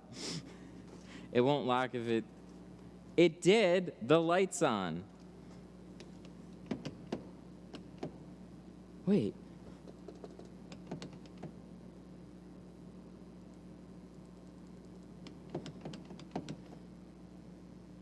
This thing's screwy.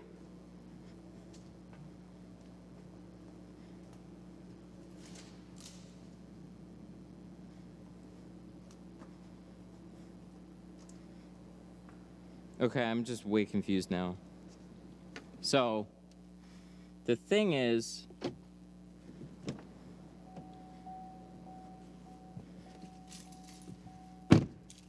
lock, and then it's sitting for a little bit, right? Let's get this out of the way. Boom. It's unlocked. This is still... And then...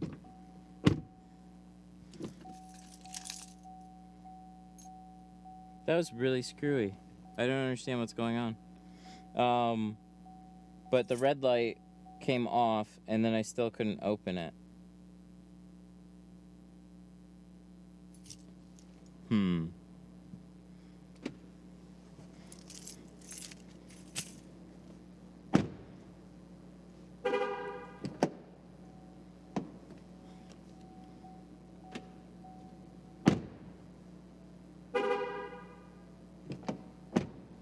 Remote left in vehicle. Oh, it really won't let me lock them in. No, it does. You just can't shut it. So it goes off the system, right? So right now it's locked. So if I pull on the handle once, and then it'll let me get out of here. So it should do the same thing with the other side in theory. At this point, just do the driver's door. Yeah, no shit. So there's one, and then should be unlocked now. And then we did it. We've been doing it. Holy shit. Oh, I'm a master at this now. I just had to pull harder because it was wedged. Heck yeah. Guys, I broke into my car. I want to do that again. That was amazing. Although, the Big Easy...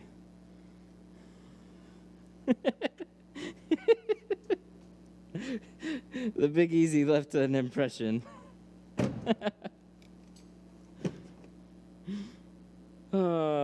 Good times. Okay. Welcome to Detroit.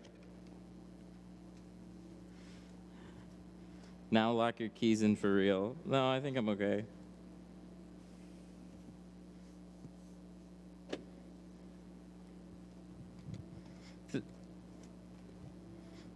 The pump couldn't pump more. How's the door gap? Door gap's actually fine. There's no problems there. This looks the same to me. So, start at the top.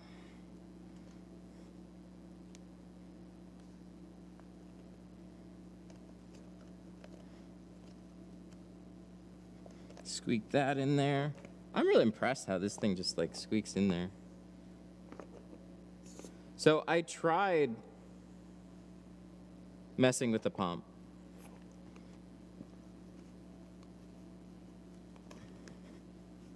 Use the wedge tool to get the pump in. I think I'm good at this point.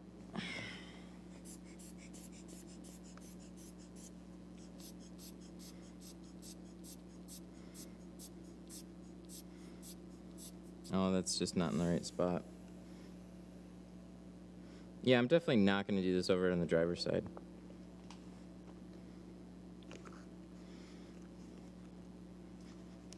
There.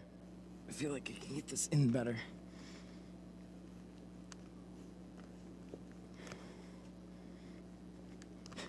Will this be shown at the class? Yes.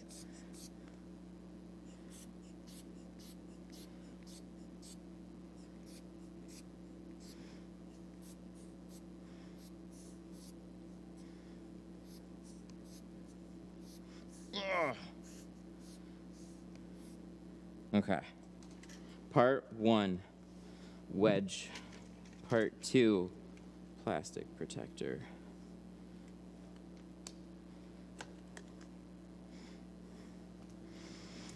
So, yeah, we locked the keys in, and unfortunately,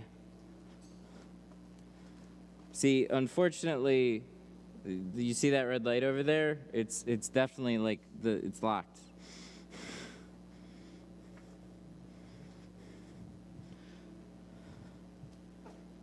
So then we take the Big Easy.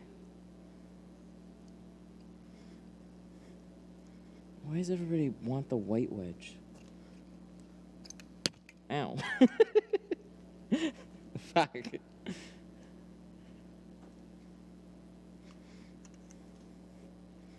This is the white wedge. Where am I going to put this? Up here or down here?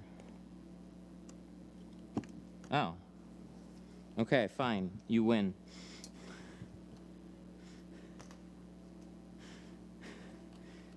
No, note taken. Use the white wedge.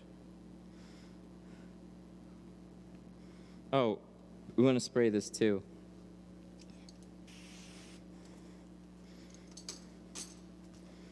I don't need to pump it more. It's fine. I am a locksmith pro now, thanks. There we go. The Big Easy. Top corner. No, not on this one. See, when you're doing a Chevy, it should be as easy as doing this. Boom. Boom.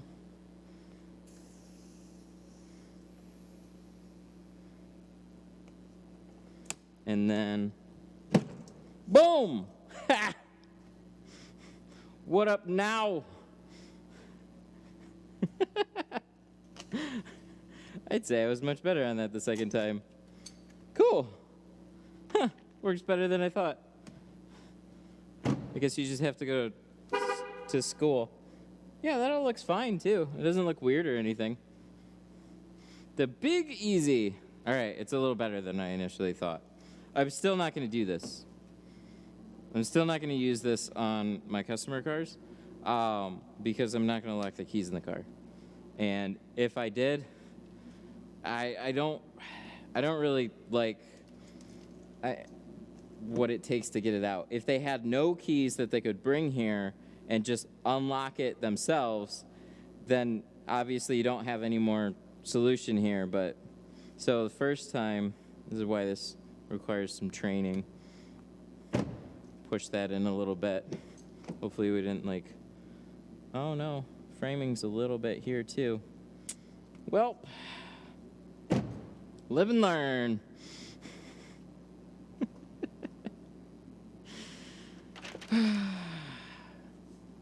Were you thoroughly amused?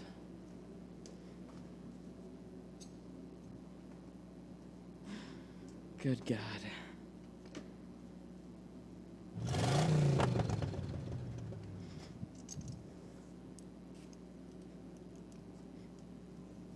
Is that a super chat? B711 HD super chatted 99 cents. Thank you. I appreciate that. It's gonna be a lease turn in.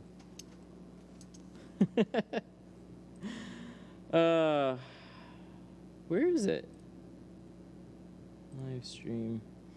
B711. Thank you.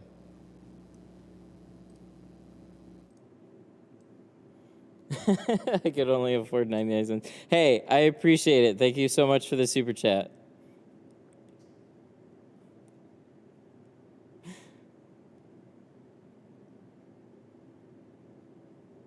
This is a lease vehicle, so you get to return it. Exactly.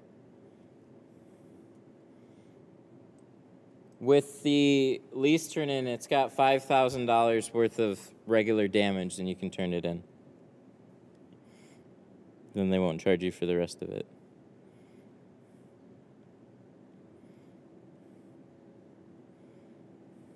OnStar remote unlock. But that you have to pay for. Well, I had to pay for this. But that was interesting to all try. That's for sure. Definitely works a little better the second time. I had to bend this a little bit, like somebody said. You could bend it back the other way. It's a real stiff tool for sure. So I needed a particular angle to get to the handle, and then it was like super easy every time. So once I knew which spot to get this in, it was real easy to pull that handle. But every door is going to be different. That's a whole nother skill. I'm going to leave somebody else. I'm going to let somebody else do that. I honestly thought it'd be a lot easier than that, but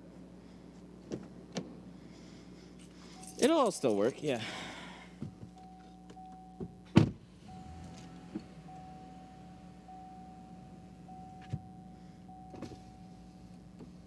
The video looks really bright. Like, too bright? It looked really dark before, so I tweaked some GoPro settings a little while back.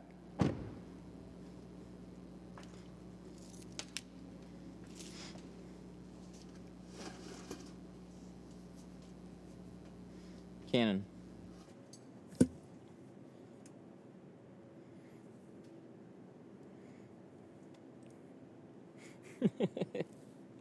Bro, let me tell you, bro, when you talk to the bro like a bro, yeah.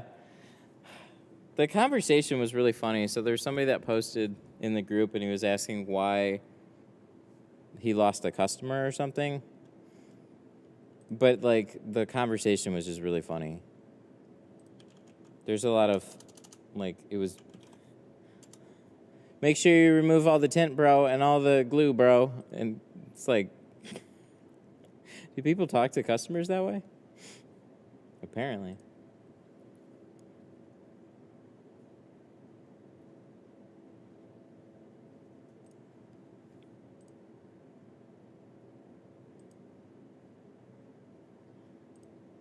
Now I feel like I learned a life skill now. So if I were to get locked out of my own car, I got a tool for it. But am I going to do this on somebody else's car? No. Nah. Just call him, get him down here with the spare key. That's it. Or don't lock keys in the car. That's another thing. Don't do that. Alrighty. I'm proud of myself, though. I did it.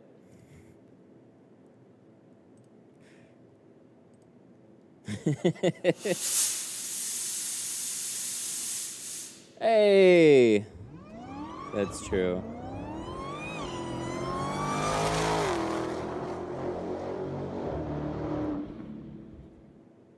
RGC super chatted $4.99. Pump first, then reach in tool. Unlock. Take reach in, then unpump. Don't bend, it's all about the pump position. It's all about the pump position. Really? Thank you for the 5. Pump first, then reach in tool. Unlock, take the reach, then unpump. Don't bend, it's all about the pump position. I was just really confused because from trying to go up higher, it just seemed like the framing came out a little bit too far for that. And then from another spot, it just didn't quite work out as well. I don't know. So putting the pump up top gave me a little bit more access through the side to where I could actually see through it and have a chance of getting it there, but then the stick was completely wonky. It, like, didn't come anywhere near it. Like, exactly. We moved the sun visor. But I did better than I thought I might.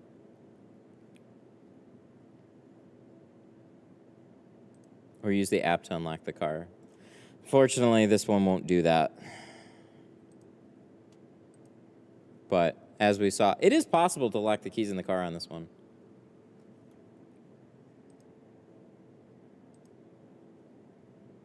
Right now, I have... Shit, I forgot. I have 35, I think, on the front two. And then I usually have 50 on the windshield. So I show 20, 35, and then 50. But I got to put 50 back on the windshield. That's what we should have done instead of mess around with unlocking the car. It's a 2020 Blazer. All right. I need to shout out some super chats. So, big thank you to RGC, B711, DW Tinting, Nick Doolin. Thank you guys so much for the supers today. Looks dark. It can. 35 and 20 is decent. 35 on the front doors is definitely, like, lighter for sure, but it's all about angle. So whenever you're on the front of the car looking in, that's when it's going to look darker. On the back side or straight on, you'll be able to see the difference between the two. Angle plays a big factor into all of it.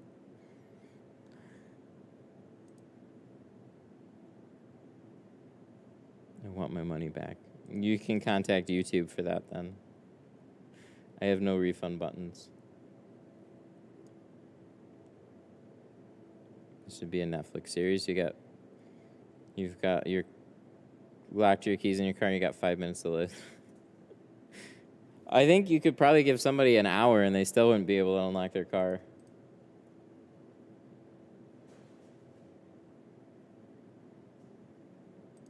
Good job, bro. You're the only one I say, bro. Help us like a Alrighty, guys. I got to split here. Thank you for tuning in. I hope you had some fun. That was an interesting thing to do at the end for sure. That's why, like, I don't care as much. Like, I like this car, and I'm not like, I don't know. I just doing something like this, messing around with it. It's gonna be a lease turn in. I don't care as much. That's the way I looked at the Civic too. It was like it already has holes in it. I don't care if I'm gonna drill some more hose and like hook in the camera to it and whatever and screw some stuff up. Like, it's totally fine. It's not a big deal. Now the van, my minivan, that's our special vehicle, so we don't mess around with that one. Alrighty, you guys have a good one. I don't think I got anything scheduled for tomorrow other than one window. But Monday I have another BMW that we'll be back for, so I will probably see you on Monday. If not, then tomorrow. Tomorrow or Monday. But tomorrow's looking sketchy, so we'll see. Later. Bye. Bye.